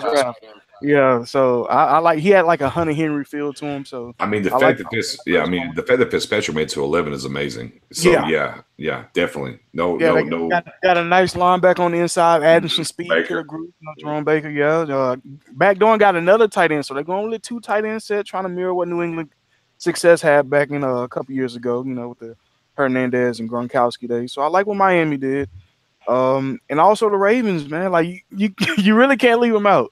I mean, just being they did a great job. Hey, look, literally, I told you I have 4 winners. That's one of my other winners on there. Ravens, those are one of my other winners along with the LA Chargers. I mean, Derwin James just falling in your lap like that. That's a fucking blessing, especially in that division. So, I mean, can we think about their secondary right now and what they've gotten over the last few years? Oh yeah, you had Desmond King fall into their lap last year. You had Casey Hayward come over in free agency. You have Rick come. You have Rick come in the draft. I mean, and that's what led they got some stout defensive talent. But going back to the Baltimore again, I'm a guy. Look, I get it. Don't get me wrong. You want to look at the combine. You want to look at the measurables and things like that, and things that happen and whatnot. I understand that. However, I always trust the tape. The tape tells me what I need to know. Tape don't lie. Check the tape does not lie. And for them to get Orlando Brown out of Oklahoma in the 3rd round, real quick, just go ask Mr.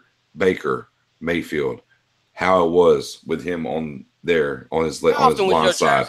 How often was it dirty? So he's one of those guys I would have thrown the whole tape away from the combine and been like, but look at this though. For them to get him in the 3rd round at 83 overall, huge. You got your quarterback of the future in Lamar.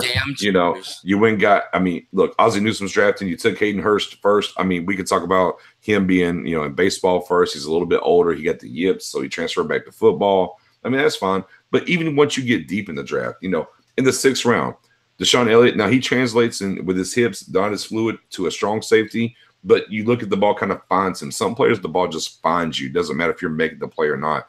And to get him in the 6th round in Baltimore, you go over to Jordan Lashley out of UCLA at wide receiver, another 6'1", 200-plus guy, and he has enough speed to kind of stretch the field some. You look at Kenny Young even in the 4th round from UCLA, a linebacker. And you see, if no one's paid attention over the past few years, UCLA has done nothing but churn out linebackers, the Kendricks of the world, the Miles Jackson of the world, and so on and so forth. Yeah, I mean, I'm with you.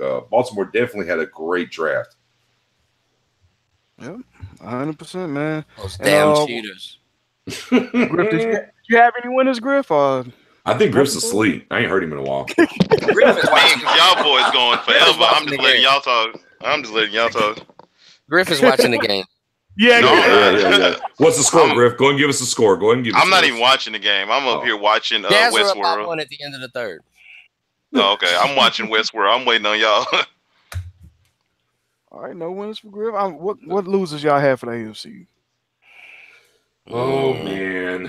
Go ahead, Marcus. I went first. I'll let you go. Go ahead.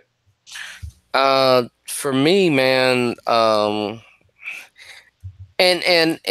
let me preface this by saying that when it comes to all things draft and we talk about boom or bust and all the catchphrases and this, that, and the other, I always think that it's super premature to claim that somebody's quote unquote lost a draft. Oh yeah, I mean this is snap reaction, winning or losing right now. It's just what you like, flavor of ice cream. It's just knee jerk for me, but I wasn't really in love with what the Raiders did. Just it just seemed like it was kind of reachy, like almost all the way around. Colton Miller was a reach. I mean, it's a lot of boomer bust with them. Yeah, once they missed on McGlinchey, it's like they kind of crumbled a little bit and they start selling. I mean, first and foremost, Miller was a reach because I'm not taking Miller at 15. I'm going to take Connor Williams at 15 before I'm taking Miller. Man, I'm sorry. Whatever. I mean, you could have got more than a third and a fifth out of Arizona. So there you go. Even by trading down, especially when they're going for a quarterback, right? And then you get to the middle of their draft. Arden Key, 3rd round. Hey, we know the problems he has there. Hey, Maurice Hurst, 5th round with the heart issues. We know what's there. Like, okay, now backdoor, if Key and Hurst work out, gangbusters. Yeah. But super boomer bust. I'm with you there, Wilson, all the way. Definitely. And another one for me, if I had to get down and kind of nitpick, outside of maybe their first pick, I really couldn't figure out what the hell the Steelers were doing. Okay. I still think the first. I mean, for me, I think that they were. You could have traded down and got Edmonds. I think they literally fell in love with the whole best player available concept. So I think they literally applied that to every round and every pick that they made. I don't really think that they addressed their immediate needs and issues outside of their first pick. Yeah. And I mean, it just remains to be seen how the stuff works out. I mean, I'll throw a wrench in that. Go ahead, B. I'll throw a wrench in that. They're looking at this 3 that's here, and I'm talking about the Bells, the Browns, and the Killer Bees. Mm-hmm. Meh, we're through with this. Bell, you've been suspended, not suspended, right? Okay. Mm-hmm. Okay, you don't want to sign. We're trying to sign you. You don't want to sign. Okay, well, let's go to Brown. Well, you're going on live in the locker room in the playoff game and whatnot, and a little extra on that side. Yeah. Now let's go to Big Ben. Well, 2 years ago, you're about to retire. Well, okay, basically we're going to take your money back on the signing bonus, so you played again. Now this year, all of a sudden, you had to think about it. Then after the draft, I'm playing 3 or 5. No, it's fine. It's a little Farvish. It's fine. We have your replacement. Then don't get it twisted. Mason Rudolph is not Landry Jones, first and foremost. Man, please say that again. Please say that again. Mason Rudolph is not Landry Jones. Do not get it twisted. 2, hey, Brown, we love you. It's cool. You do what you do. However, we have our future quarterback's number 1 guy that was in college here in place. We'll move right along. So to me, I'm with you. They took an L because it wasn't for their immediate help. For sure. I think the majority of their draft was whether coach, their draft to me is like a 3 years later, 4 years later. Whether coach Omar Epps' coach is here or not. We're building this thing for the future because we're tired of this getting suspended, getting out. Now, the one thing I do like about them, Marcus Allen is safety in the 5th round. To me, I think was a little bit of a sleeper pick. He's a stealer. He fits that personality, that profile for what they do. Yeah, so I do like that. But the rest of it, I'm with you. As far as what we're trying to accomplish right now, because what are they 1-9 against the Patriots in the playoffs or something like that? To get over that hump, things. 1 in a bajillion? Did you say? Yeah. 1 and kiss the baby. Whatever it is. Doesn't help them. In infinity. Yeah, there you go. I mean, it doesn't help them right now. But this draft was a message to those that were on the roster. Hey, we're tired of playing with y'all. Figure it out, get here, or get behind us. Griffin, you have anybody? No. No. Fair enough. Nobody at all. Fair enough. I mean, the only other losers I can throw up in there on the AFC standpoint is probably the Colts. Cause I feel like with all those second round picks, they did nothing. Hey, that's my number one L team, and it's crazy because they actually got my number one rated player at 6. They only got one pick round. They only got one pick right. Yeah, Quentin Nelson was my number one player on my overall big board. Oh yeah, he's probably the nastiest guard you can think of in the last 20 years. After that, somebody go ahead real quick. Name somebody they got that's like, oh, we got to worry about him. And literally, you had nobody. You had 4 second-round picks. And did nothing. You had 36, 37, 52, and 64. Let Ronald Jones go. I'm like, they could at least got Ronald Jones. At least got Ronald Jones, dude. Could have got Landry Jones. Could have got not Landry Jones. Lord, he's on my mind from Pittsburgh now. The name escapes me now. I mean, it don't because they missed out on a lot of names. I mean, you talking about the meat of the top 100, and they just missed them. You got 4 second-round picks. You might as well say you had like 2 extra number ones. Harold Landry, that was. If you was gonna make those terrible picks in the second round, you should have traded 2 of them trade up. You should have traded back up in the first round and got some better picks than that. Now I do like the Hams pick in the 4th round. Yeah, that's a good look, the whole second round, throw the whole second round away. I don't care. Throw it away. Could have got Jaceki. You could have got Kerryon Johnson. You could have got Connor Williams. Hey, look, yeah, exactly. Instead of taking Braden Smith at 37, you could have waited or traded if you didn't want to take him at 37. Traded your second and your 4th and moved up, got Connor Williams. I don't understand. I don't really understand. Now put that together. You go through. But they still passed on Williams in the same draft. I mean, oh my God. Hey, I don't know. Deion Kane, depending on how he's going to be health wise at 6th round, okay, cool. Could be stealish, but yeah, for what they did in the 2nd round, huge F, swing and a miss, as they used to say on ESPN, the whiff. Boy, I was I put the Colts and just the Chiefs. I feel like they moved up in the draft for a risky player, and they already didn't have a lot of picks to begin with. Right, because they traded a lot of it away last year for their quarterback. Yeah. So I wasn't a big fan of that AFC team, but that was about it on the AFC. I mean, here's the thing: what hurt them last year was defense, right? Mm-hmm. Especially after they lost Eric Berry, but a little long in the tooth with Derek Johnson and whatnot. If nothing else, they did go all defense. I mean, we're getting defensive tackles, we're getting linebackers, we're getting DBs. I mean, what they ended up with, I think it was 3 defensive tackles. Breland Speaks out of Ole Miss, probably maybe even better. Derek Nandi out of Florida State, and then I think in the 6th round from Tennessee, McKenzie Jr. In the 6th round. So, yeah, I mean, they went defense, but is it flashy? Yeah, I mean, if they pan out, cool. Nothing pops out at you, though. No, nothing at all. Nothing at all. Like I said, I know they had a scarce amount of picks, but I don't know. But you had 2. And let's be clear. After pick 15, although Derwin slid to 17, but realistically, outside of the first 15 picks of the first round, the rest of that draft in the first round, man, the complete meat of this draft was the 2nd to 4th round. Mm-hmm. That's where, because there wasn't much separation in talent once you got past the first 15 picks. And hey, and to your point and to your credit on this, the Chiefs had a 2nd, 2 thirds, and a 4th, and kind of came out and were like, that'll do. It's some bodies. They could have did a lot more. Could have moved up. The first pick was 46. Could have did some things to move back into the 2nd round. Could have did some things to move up higher in the 3rd round. And it's kind of stayed picked. As far as O'Daniel goes from Clemson, I mean, he didn't have a bad career. Don't get me wrong. He wasn't bad at Clemson, but for being is he in the top of off the top of your head and thinking about Clemson, that defense and him, is he a top 100 player? Now with those 4 defensive linemen that's going to go in the 1st round next year. Oh man, yeah, exactly. So yeah, I'm with you there. I looked at the draft before and whatnot. And I just kind of saw schematically what they were trying to do, but I'm with you. 4 picks between the 2nd and 4th round, and not really come away with anything. We're like, okay, you trade away a 3rd to move up, so it's like right. I don't know. Maybe it's very mad. I'm with you, bro. No, I'm with you. I co-sign. I definitely co-sign on that.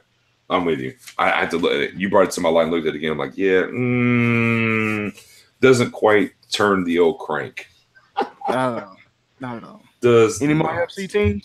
Well, Indianapolis was one of my teams for sure. However, I'm going to go to everybody's favorite team in the whole wide world and talk about them for a second, if y'all don't mind, and what they did. And that would be the New England Patriots. Boo. Yeah. I mean, hey, look, Isaiah Wynn at 23. Okay. I mean, my bad. I was just having flashbacks from the draft. That's all I heard. Yeah. 31, you took Sony Michael. Okay. Georgia running back. Hey, good talent, everything else. Real quick, somebody tell me since Corey Dillon what they do with running backs. So why are we taking a quarterback or why are we taking a running back at 31 then? Then you get into the second round. Duke Dawson's moving you from Florida at DB. Trade it up. Did trade it up, right? Did anybody look at Florida's defense last year?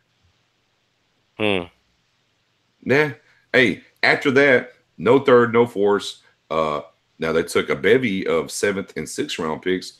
Anybody want to talk about? Can anybody even name anybody they got? Their best pick to me. Braxton Berrios. There you go. The best pick in this whole draft to me was in the 6th round, Braxton Berrios, which is funny because my friend J5 John, he's on the page too. He's a U fan. I told him last season during the Florida State game, actually, you probably remember. I was like, man, the Patriots going to drafting that dude. He's like, man, don't say that. I'm like, watch, I'll tell you. And then lo and behold, they drafted him. But same thing to make you laugh, make you cry. Yeah, I mean the New England draft, 2 firsts and a second, meh. At best, but I mean, everyone's like, oh, the hoodie this, the hoodie that. Okay. And also, I was just like, I mean, it's cool and all, but like I said, to me, their best pick, especially losing Amendola and supplanting him with somebody new would be the Berrios pick for sure. Yeah. No ifs or buts on him. And then got to do it to them. I know they moved up. I know they lost a lot of picks by moving up. I do understand that. However, the Jets. Jets. Yeah. Sam Darnold. I mean, did they? Because word is they wanted Mayfield and he didn't make it to him. So they just want to sell some tickets. So you had to sit there and take Sam Darnold, the turnover machine, USC. Rule number 1 in quarterback drafting is you never draft a quarterback from USC. Check the history. Don't care. And what's funny is they're glutton for punishment. The last quarterback they drafted in the first round was from USC, and now his name is Butt Fumble. But good luck with that.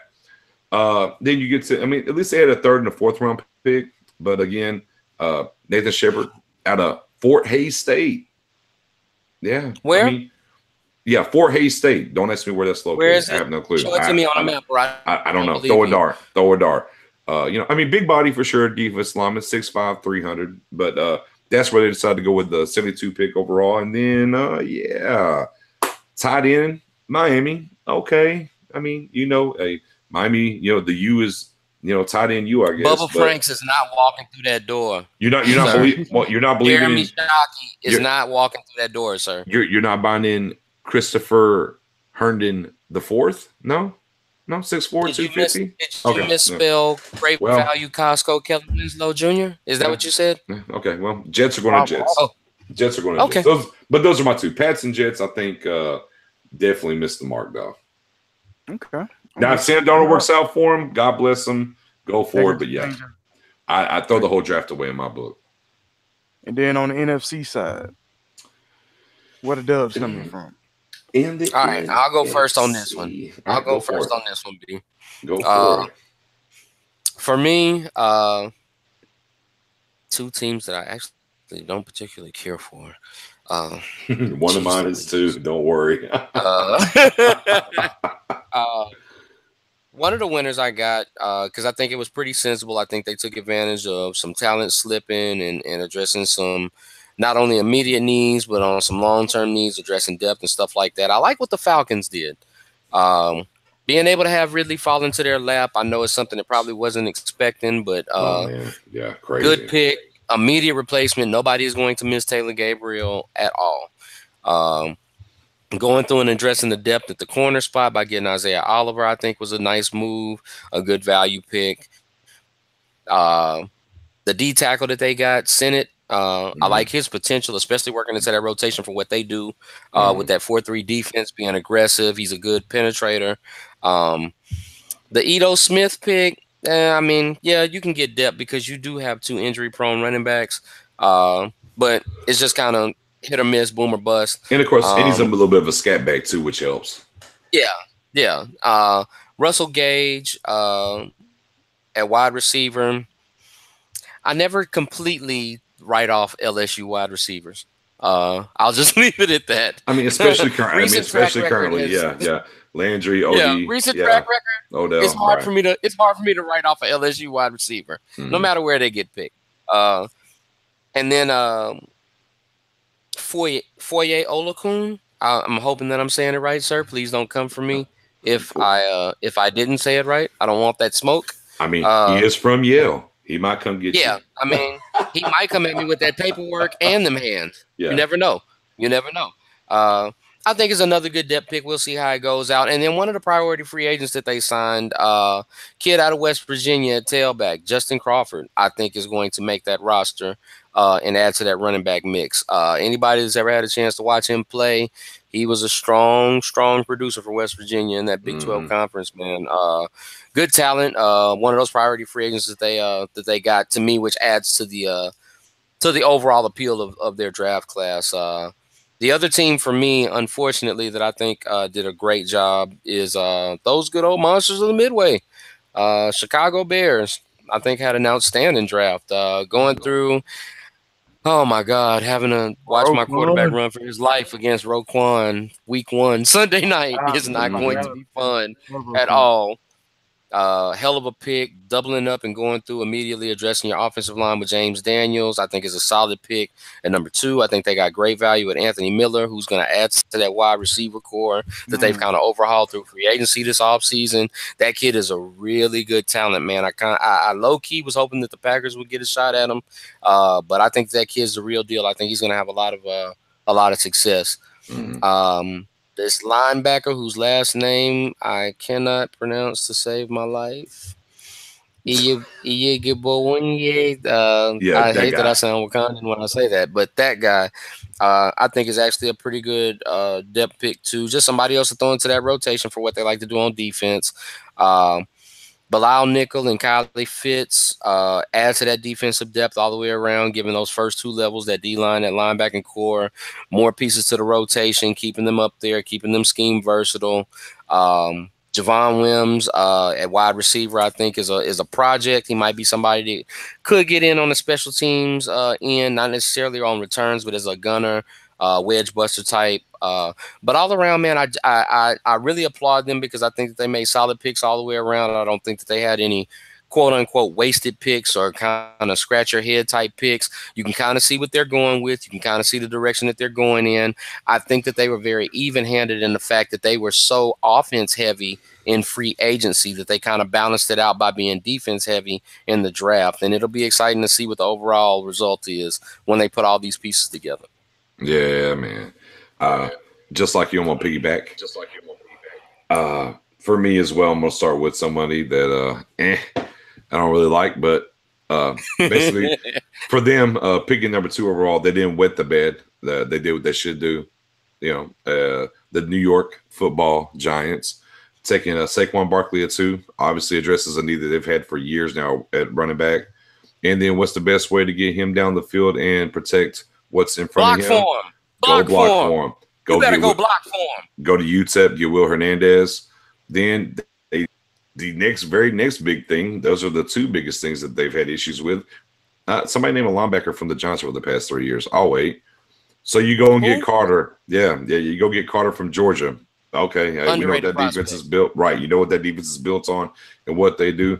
And then the sneaky pick in the late 2nd or the late 3rd round, you went and got the big body 6'4", 320 BJ Hill from North Carolina State. But and then we just keep going down, which only had Next 6 picks. Oh man, and them some. And then you go get the quarterback for developmental with them, and depending on how they feel about the quarterbacks behind Eli and Kyle from Richmond, the Spiders. And then even in the 5th round, you're going to get R.J. McIntosh from the U, who is one of the better defensive players for them, can do D-line, can do some linebacker for you, 6'4", 293, depending on what kind of multiple front you want to run. I really like what the Giants did. Again, you're drafting at the 2nd position. Don't wet the bed, and they didn't. So, I have to give them props for sitting there doing what they need to do. Would have been interesting How did that fan say it to us in line, BJ, for the draft? Don't say Saquon, say God. Oh yes, say God. I was like, bruh, I'm gonna need you to come all the way down. But yeah, I said bandwagon has been activated immediately. Yeah, and of course, I don't really think I need to cover this, and this is why Wilson was on me earlier. Like, I'm just gonna go ahead and give him an A. I love what the Packers did. You just got out of the way. You got an extra first for next year. You got 2 first-round cornerbacks in the first 2 picks. Then you go get AR-12, 2 6'2", 6'3" plus wide receivers are going to run that 4-4 plus. And then you middle linebacker wise just do a lot of things at the wall to make sure something sticks. I really liked what the Packers did. So not really much reason for me to go back and cover them. But for me, the 2 biggest winners to me was the Giants and the Packers for sure in the NFC. Loserville, though. Hey, come on down. Come on down. Come on down. Where them 12s at? Yeah, come on down. Where them 12s at? Come on down to the table. Cause I knew we was going to have the same loser. Where them 12s at? Man, what in the hell were you doing? You went and got Penny. Not Hardaway.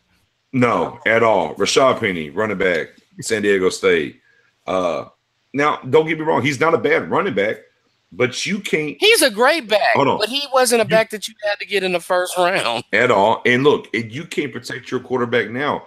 And the worst thing in his game currently is pass protection.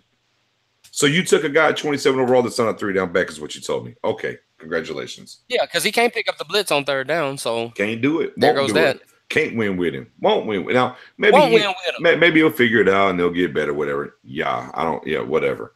And then let's just go down the board. Rasheem Green from USC, is that moving you? You're a defensive tackle and you don't weigh even 280 pounds. Okay, all right. That's what y'all do, I guess, up there now. You ain't got a tight end from Washington as well. Disley in the 4th round. You got the feel-good draft pick in the 5th. The one-handed bandit can't stand it from UCF. Which I'm awesome. Go get so happy he got drafted and he got brought out on the stage even on the 3rd day and get that love. Maybe their best pick that I like overall is Trey Flowers, the safety from Oklahoma State. And you got him in the 5th. And then you took a punter because I guess you don't need nothing else up there. And the rest of the draft we could throw away. No, they're solid. They got it all covered. Yeah. They got it all covered. Hey, but they did get him How dare us even evaluate? Sir, they did get him a quarterback from FIU in the 7th round. So, there's that. Yeah. So Russell needs to be on his P's and Q's. He might lose that spot. No, sir, you might be right. You just might be right. But yeah, I didn't love it. But I don't know. If it works out for him, so I didn't like it. I didn't particularly care for it. The next set of losers in the NFC for me is the New Orleans Saints. You basically traded your draft away and next year for Marcus Davenport from. That's honestly the only loser I have in the NFC. Like they by themselves. If he's Reggie White, awesome. They're great. If he's not, you don't trade quarterback capital for a project defensive. Well, like bottom line right now, if he's not day one first play in starting, it's a loss. Oh, it's a huge loss. Realistically, you literally gave up basically 2 picks for him. First or two like first. If you're not coming in and you're not a cross between Myles Garrett and Joey Bosa out the gate, it's a loss. Yeah, it's a huge loss. Like you have to come in and have that kind of impact as a rookie on that D line. You have to come in making plays like that on that D line to justify everything that was given up in order to get you in a spot where technically they didn't have to go to get you. Right. And you gave up the farm. Ugh. Yeah. So no second round pick. You get to the third round and you take a wide receiver. I mean, as much as they pound the ball and you look at who they still do have intact there, was a wide receiver really the most pressing thing that they needed? I wouldn't say so. The tackle from Florida State, Leonard, in the 4th round, value pick for them. Safety out of Wisconsin. He's a project. Yeah. Safety out of Wisconsin, Jamerson, I don't like him. I was surprised he got drafted. I looked at the tape on him because, Dallas needed safeties. I kind of looked at him. I was like, yeah, that's a special teamer. I mean, that's about where it's at with him. But, yeah, their draft in general, yeah, just don't like it. The trade up, now I will say this. If they were trading up and that pick turned out to be Lamar Jackson, I look at this draft completely different for them. But exactly. With it being you give up those kind of assets to trade up and you go get a defensive end, yeah, definitely. And again, this is all snap judgment, but yeah, off the snap judgment, yeah, this is an F in my book. Those are my 2 though. Griffin, you got somebody? Okay, then. All right, go ahead, Marcus. Your turn. For me, we Hello? Literally, we did that like we scripted it because I had the same exact feelings and same exact picks on the losers that you did. Well, there's nothing to add. No, I did too because the NFC seemed like they did their job. When you honestly look at every team got like, oh, they got this person. Oh, that was nice. And don't get me wrong, we're giving our judgments and stuff like that. But in my honest opinion, I think it was the Colts. The Colts wasted like 5 picks and just they wasted so much. All them second rounders, that's criminal. They should be ashamed of themselves. And with Baltimore and Jacksonville drafting so well, it even hurts them more. Because the talent was there. Crazy. The talent was there. Yeah. The super reach for me absolutely is it's borderline 2 guys. Like Marcus Davenport to me because they gave up so much this year and next year is a super reach because he traded up. But I will counter with Josh Allen because whoa. Time out. No? Okay. You first of all, as it was clearly stated, we saw it live and in person. There was 9 mistakes made. Oh. There was 9 mistakes. Oh, well, okay. Yes, Josh Allen. We knew Josh Allen was coming. Yeah, but Josh Rosen. Don't let it distract you from that Kanye press conference that Josh Rosen gave. Miss Rosen. I just wanted to throw that in there. We thought that was so hilarious when we saw that first night. He was like, "Yeah, 9 mistakes were made. 9 mistakes I counted." Hey, that's why I got them as one. I like that kid, Josh Rosen and Christian back in. But everybody complained about this kid being too cocky and too honest. I said that's the same shit y'all said about Aaron Rodgers when the San Francisco 49ers didn't draft him. So but you look at Josh Allen. Look, you look at what they took to get there. Like you gave away Cordy Glenn in your 21st to go to 12. Okay. So you gave away that tackle and that 21st first round pick. Then to go from 12 to 7, you gave up 12 and then 2 second round picks, 53 and 56 to go to 7 to take Jeff George. Look, Jeff George is more. Don't you disrespect Jeff George? He's more accurate. Oh, I'm sorry. Jeff George could put it on a dime. My bad. Yeah. You need $50 for Josh Allen. There you go. $50. Yeah. And of course, we're going to hear, well, with the weather in Buffalo, he can just drive the ball. I'm like, yeah, but where's he? He just needs somebody that can throw through that wind. What's he going to do? Somebody that can throw through that wind. He's going to drive it to Toronto. I'm like, yeah. That to me, that was the biggest reach, though, was Josh Allen for sure. With everything, all the assets you look for them to go get that guy. And then, of course, I think to me the biggest fall was for sure Derwin James. Amazing to me that he made it 17. San Diego is kissing their lucky stars that he made it to 17 for them. Sir, let me stop you again, sir. Let me stop you again because you didn't hear me the first time. Mm-hmm. There were 9 mistakes made in this draft. We counted. Is that what it is? Was that the biggest fall, sir? The world will feel the wrath of Rosen in this bitch. I'm telling you right now. Josh said, you know what? Duly noted. He whipped out a little notepad and wrote down every team. Was like, okay, all right.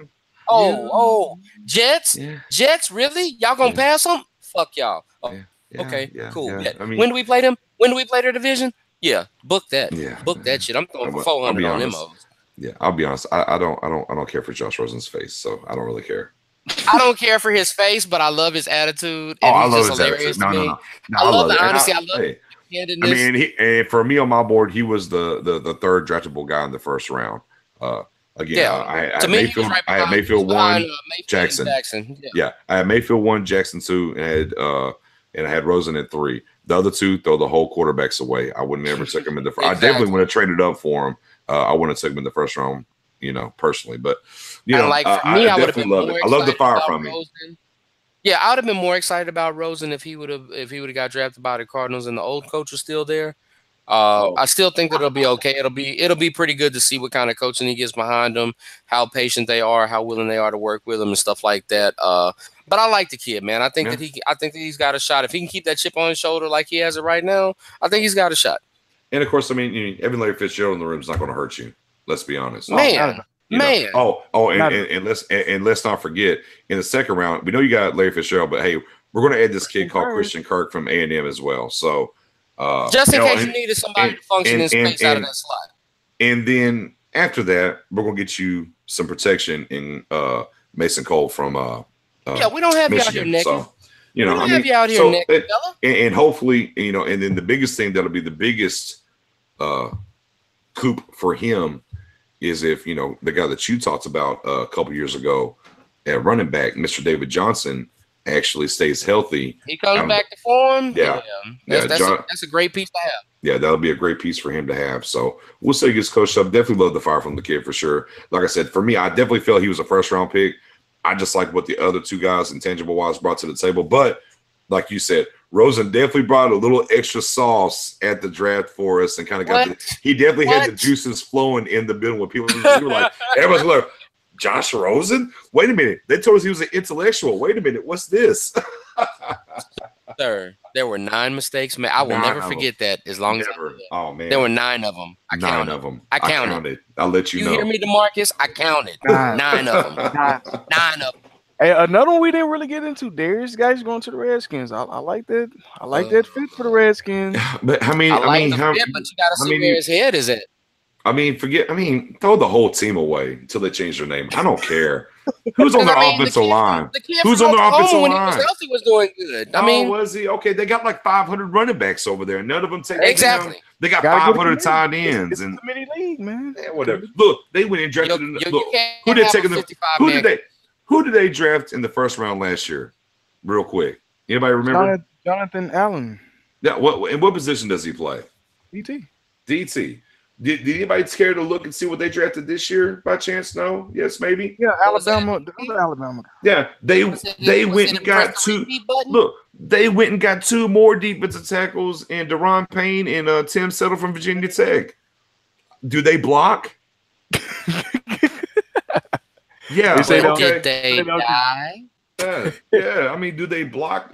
Look, hey, put it on the board. Jay Gruden's going to be the first damn head coach fired next year. Put it on the board. Alex Smith's not going to lead you nowhere.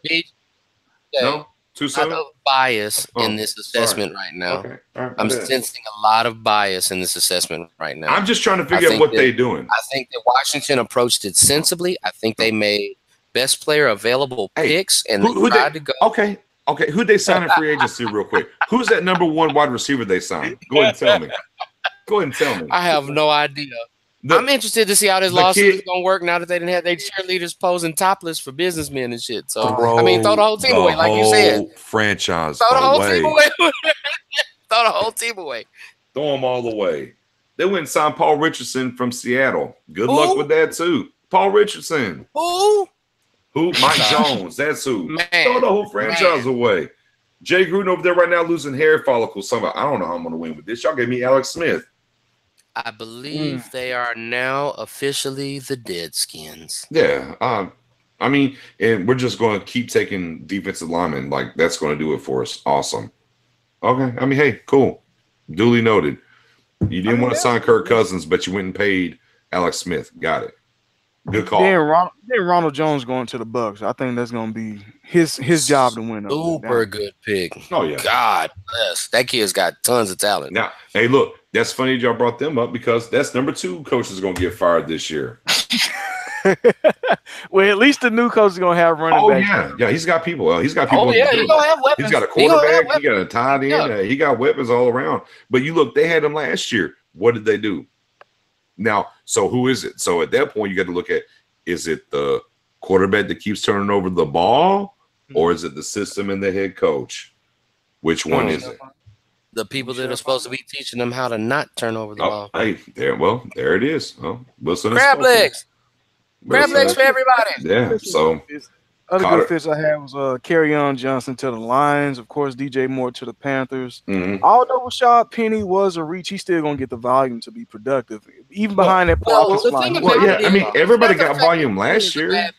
It's not the thing that Penny is a bad player. It's just that you had more immediate needs, like who the fuck is going to open up a hole for Brad Penny before you get to a Brad Penny? That's the only thing that makes that pick.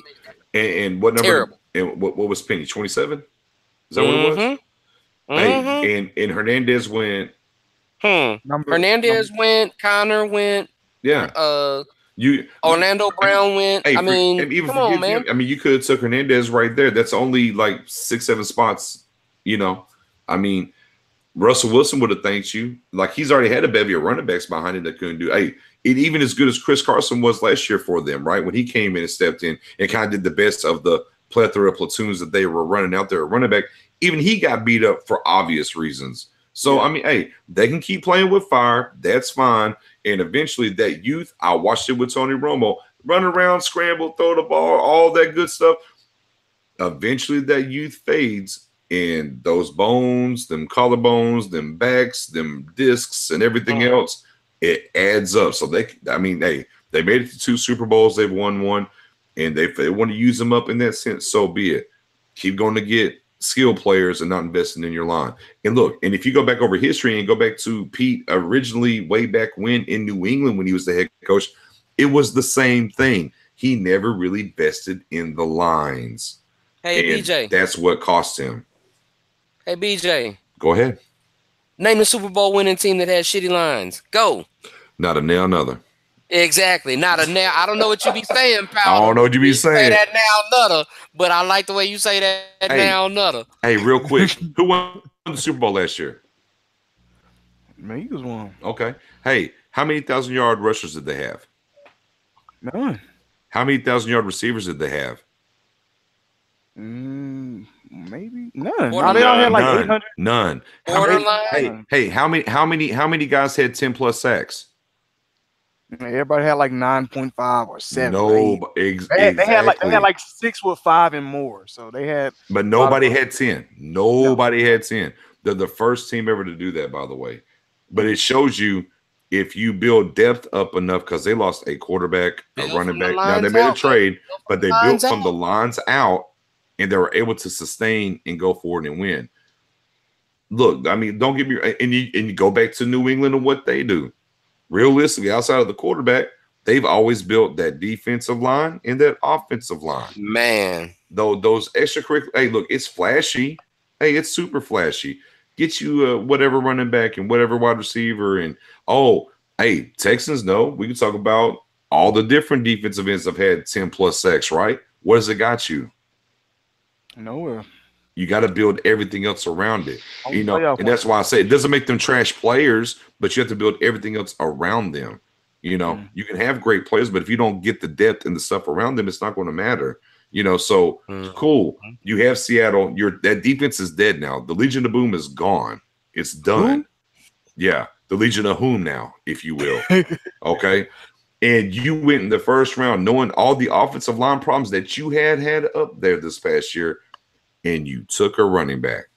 Okay. Hey, hope it works out for you. Hey, Pete Carroll is getting up there in the age. Maybe he's the first one to go. Those might be my top 3 guys on the hot seat entering the year. Quiet real quick. Sorry.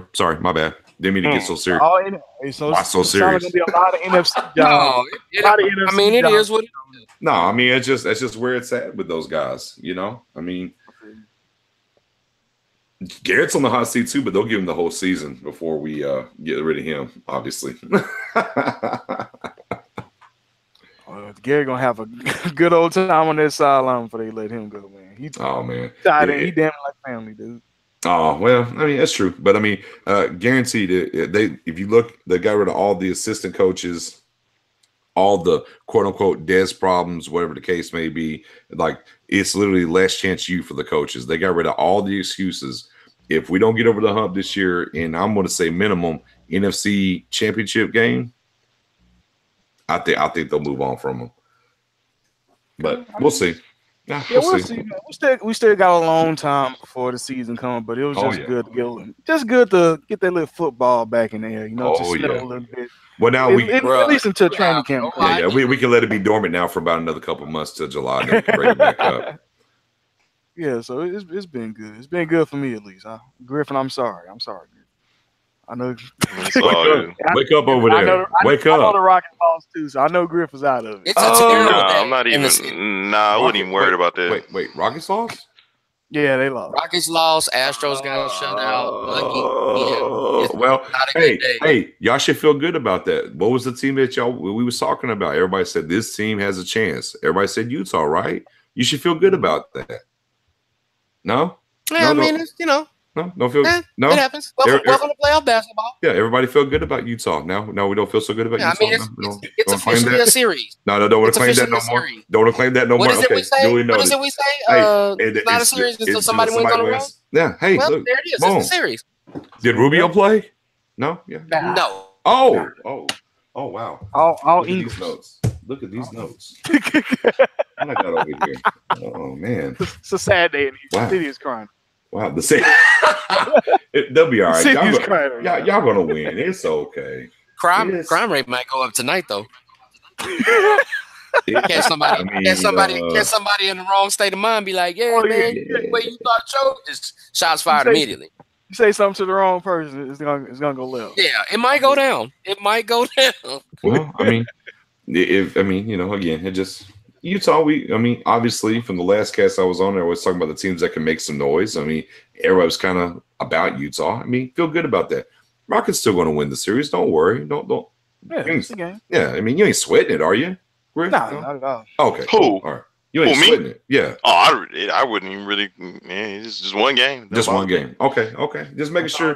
Trying to get Utah. Hey, Utah was high from the three. Ingles was killing. Bench was killing. Okay. What it is. Now I will say this, and they better tighten that up for game 3. For some, I don't know why, but they chose not to respect Joe Ingles' jumper in this game. Bro, it made them pay. I mean, we can, man. The Rockets. They just need to tighten that up. They just need to tighten up their transition. The Rockets, Nah, it comes down to exactly what we talked about last podcast. So. It's just coaching. It comes down to coaching, and D'Antoni don't make no adjustments. There ain't no way that we should get that many open threes. So look, that's what I was going to say. Who's that head coach again? Remember what I said? D'Antoni, dog. I mean, I'm sorry. It is what it is. I can't do it no more, dog. It's trash. It's no adjustments being made. I think Uncle Buzz has changed residence. Man, it just don't make no sense. Griff, you want to talk about the Raptors or the Rockets, Griff? Who I don't want to talk about, dog. I don't even want to talk about. Man, that's the end of the podcast, dog. It's over, dog. Throw the whole cast away. Oh no, I said it's in the podcast, man. We didn't win for like almost 2 hours. Man, it's too long to be talking about the playoffs right now. Oh my God. I've never heard Griff this buzzed before. Oh no, it was just like y'all did the draft for a minute, so it ain't. I'm about to say we ain't trying to go too long. We ain't got to talk about the playoffs really. The Raptors folded, the Celtics. I mean, the Sixers folded, the Rockets folded. I was about to say everybody folded. Okay. Now let me ask you this one, Griff. Let me ask you this one. Taking away your personal fandom aside, out of those 3 games that you just named, which one pissed you off the most? Raptors, Sixers, or Rockets? Keep it 100. That Raptors game. No. Exactly. Raptors game was ridiculous. I mean, just the sheer. I just ain't never seen nobody just fold like that. Just. I mean, they did what's your boy's name from the Knicks? The last 15 out of 16. What's your boy's name from the Knicks that missed all them damn putbacks at the rim? Was it Smith? No. Smith. Yeah. They pulled that move. They had all the putbacks. Valanciunas did miss. How do you miss that many putbacks? It ain't even that. It's just how DeRozan and it's like DeRozan. How long you been in the league? You can't read a double team coming your way. Lowry, why are you picking up your dribble? Like why are you calling a timeout with 2 seconds? Like that's I mean, it's just stupid. It's just the stupidest things. Hey, the thing about basketball is this: it's always about matchups. And as it pertains, hold on. As it pertains to the Cavs, Indiana was a terrible matchup for them. Hey, go all the way back to when go all the way back to when LeBron was in Miami and they got pressed. It was against Indiana, and it just happened to same team, but it just happened to be the matchup issues. It ain't even that. And we're gonna keep it 100. It's like we said, the Pacers were not scared of LeBron. They play like they weren't scared of LeBron. They didn't mind attacking LeBron. The Raptors play like they scared of LeBron. I don't know what it is. Fourth quarter, I don't know what. Lowry was like chatting up with LeBron. Dog, you losing. Like you losing your cup. You letting these boys come back. DeRozan act like he can't. This is the thing that pisses me off. DeRozan takes no jump shots in the fourth quarter. Start of the third, the overtime, he wants to take a jump shot. Where was the jump shot when they was coming on this comeback? What are you known for? You can't try to attempt a jump. The Raptors are a joke, man. The Raptors and the Rockets really showed everybody that they're a joke, in my opinion. Should have never woke Griffin. Yeah, you woke him up. Never mind. Yeah, I'm sorry. I'm going to exit this conversation. Yeah.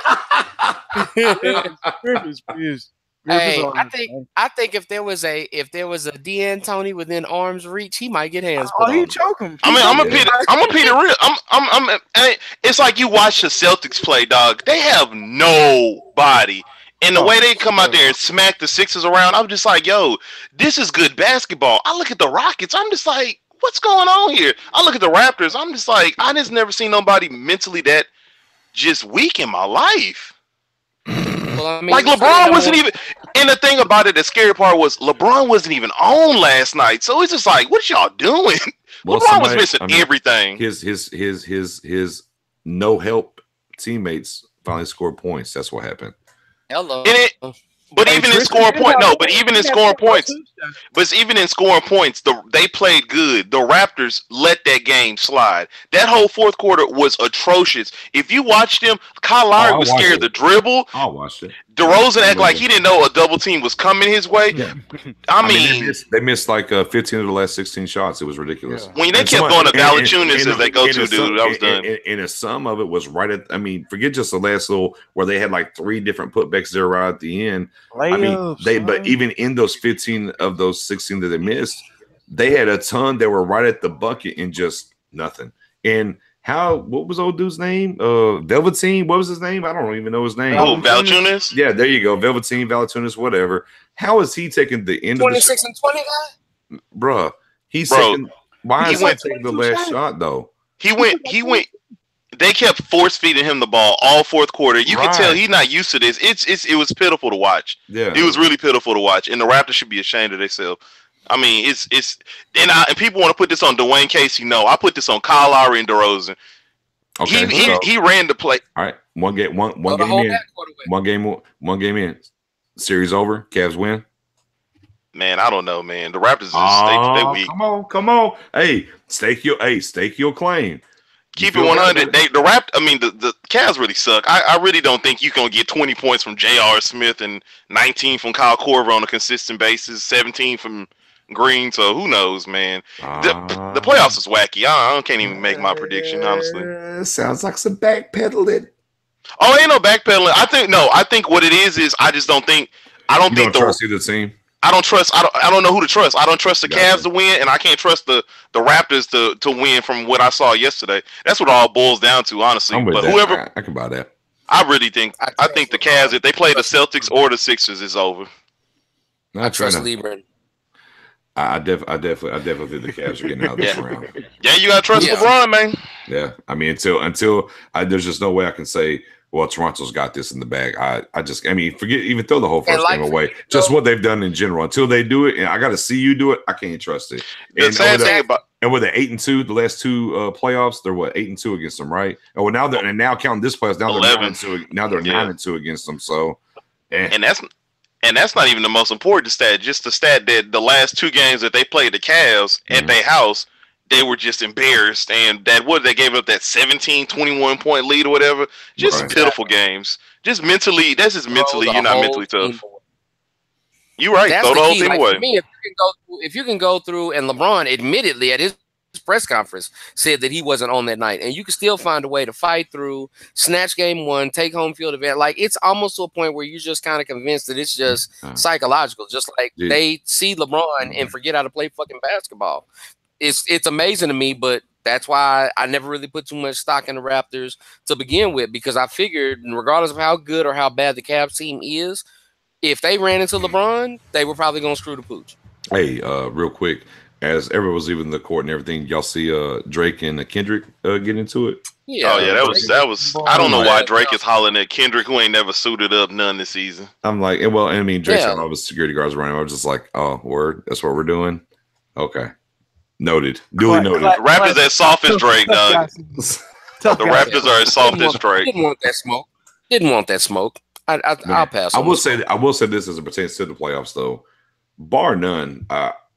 First time in a number of years, like just the entirety, first round, even into this round, everything, just highly entertaining basketball overall, just in general. The Pelicans Warriors games last night was everything. They were just up and down and free flowing, and then of course we were talking about the Pacers and the Cavs series and whatnot. And you're looking at what Cleveland's doing now. Mind you, I say you don't have anyone, but Al Horford's a hell of a defender. Let's not sleep on that. And Brad Stevens is a hell of a coach. When I mean have anybody, I mean have anybody that jumps out the screen on you that you can just point to and be like, hey, that's the star of the team. Right. Al Horford has been glued all season and last year. Yeah. Their biggest thing is they don't have anyone that can really per se create their own shot. They got scores, Ingram and whatnot, but they just don't have and Rozier when he shows up, but I mean overall they don't have a lot of guys that can create their own shot. But I don't even know who that is, bro. I think they have people that can create their own shot, and they don't have a closer or a star. That's my point. Know who that Rozier dude is? Who is Rozier? The one that took Bledsoe. Yeah, as Bledsoe. You hear me, Drew? Yeah, I mean, but just overall from top to bottom, good stuff though, man. Overall, just really entertaining playoffs. Good for the league. Yeah, it's been fun so far. It is. The Warriors are the best team in the league, and let's just call it what it is. I mean, throw the whole towel in. Throw the whole towel in. Wow. Yeah, man. They just look. They tough. I don't like this group, man. No, they tough, man. Gris said this went on too long. Y'all got me in my feels. I'm gonna keep it real. When I saw Steph Curry, they kept holding him out, and I saw him hopping on the sideline and making threes. When he's supposed to be hurt, I was just like, man, this boy about to come back rejuvenized. this man. I told y'all the Warriors were bluffing. Warriors taking over for the 99 and 2000.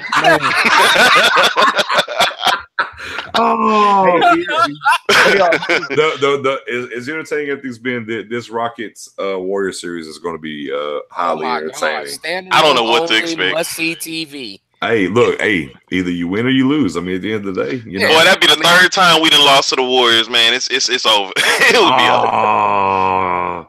Throw the Rockets away, dog. Wait. Okay, so if y'all lose to them again, D'Antoni got to go. Y'all get somebody else in there, or do you ride with it? No, you just keep riding with it. With the Warriors, it's just like you got Kevin Durant.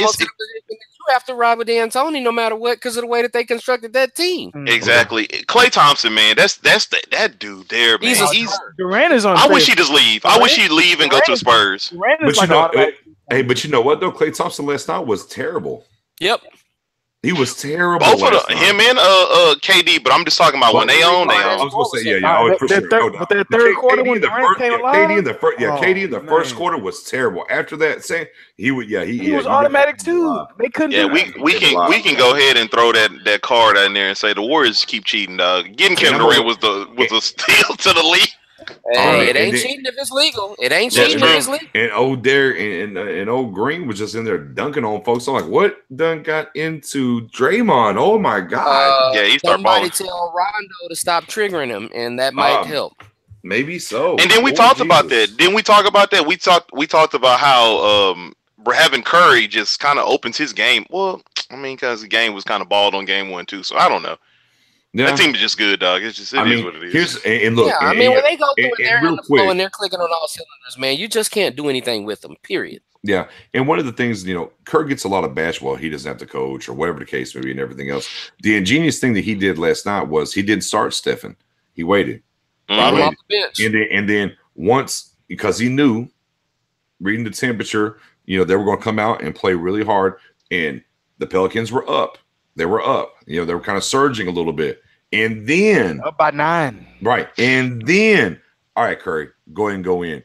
And completely down by 2 that game, right? Quick, and you know what, Curry, they trying to just a genius move. It's subtle, but it was just ingenious how and very masterful how he handled that situation. And because everybody coming to the bill's like, oh my God, Curry's going, and they're ready, and then he's not starting, so the energy's bubbling the whole time. And then once he finally does get in, he rubs and blows the top off the Oracle, and that lead was just gone quick. Keep it. You know what's also underrated about the Warriors? Well, I think it's not. I think it's underrated to everybody else except us. But they're a crowd. I think a crowd is very underrated to today's game in basketball, and that's why I think why the Rockets struggle so much, because we'll be up by 20 and the crowd should still be into the game, but then the players don't feel hyped no more because the crowd isn't really not into it and stuff like that, and it shows. And it's with the Warriors, they hype all game long. All game from start. They can be down by 10 and they still be hyped. I was like, yo, yeah, it you matters. can't beat that. But if you go back to Miami, even in the finals, and they were playing games, there'd be empty seats in the finals in Miami whenever the Heatles, if you will, with James and Bosh and Wade were all down there, and their crowd wouldn't show up either at times, but they still got the job done though. They left and tried to come back in. Man, they try to come back in. Oh, dog, let me in now. Like, no, you're done. You're done. Oh man, that was crazy. Yeah, I remember that. That was wild. Yeah, for sure. Yeah, Rockets folded tonight. Oh well. Yeah, well, it's 1-1. It's all. We'll get them Friday. We'll get them Friday. No worries. There you go. Well, y'all will get them. Me and my Magic are over here just looking for the That's what we're doing. We're interviewing. We're over here. Right. We're over here interviewing Spurs assistants. See how that works. Yeah, we just over here hustling right now. We don't know what the fuck is going on. Okay. But are you talking about the Spurs? Hey, y'all enjoy though. Yeah. Y'all enjoy. Appreciate it. We're trying to see if we can set up a meeting and get Kawhi to answer our phone calls. That's the only thing we were. Sorry, he changed. Oh, I heard you was in town. He changed that location. Oh, so you in San Antonio now? Hey, big head, Mrs. Yeah. They texting them, hey, big head. I heard you was back in town, boo. Hey, you ain't hit your boy up. We were supposed to go out and get a beer or something. Fajitas and margaritas on your boy. Holla at me. Nothing? No? If somehow y'all were the swing of trade with the Celtics, man, that would be awesome. Tatum and Brown are gone. I'm for it. That's going to be nice. Kawhi can go immediately. If you give me Tatum and Brown and a pick, I'm all for it. Good luck, Kawhi. Have fun. I agree, man. I agree. I'll take that too. Man, BJ, man, we appreciate the draft insight you came with it today. Oh, for sure, no doubt. Full breakdown for the 2018 NFL draft, man. We appreciate that. Good to have you back as usual. We're gonna have to schedule something else soon. I don't know what. Absolutely, just let me know. Schedule, but yeah, He got to come down here and get this Butterfinger. That's what it is. I go back and look. No, Three Musketeers is what it was. Somebody else get Three Musketeers. I'm gonna find out. Somebody got to come down to the H and come get this Three Musketeers then, man. Just saying. We're going to figure it out. We're going to get it. As always, y'all can catch us on melanatedandilluminated.com/Fish and Grits on the iTunes, on SoundCloud. Fish and Grits for the Coach on the Facebook page. Like, listen, share, enjoy it. We're here for you, giving y'all this fresh entertainment and sports knowledge. As always, B, we here for you. We here for the culture. We here for you. Yeah. But as for now, this has been Fish and Grits, and you guys have just been served. Y'all enjoy. Peace.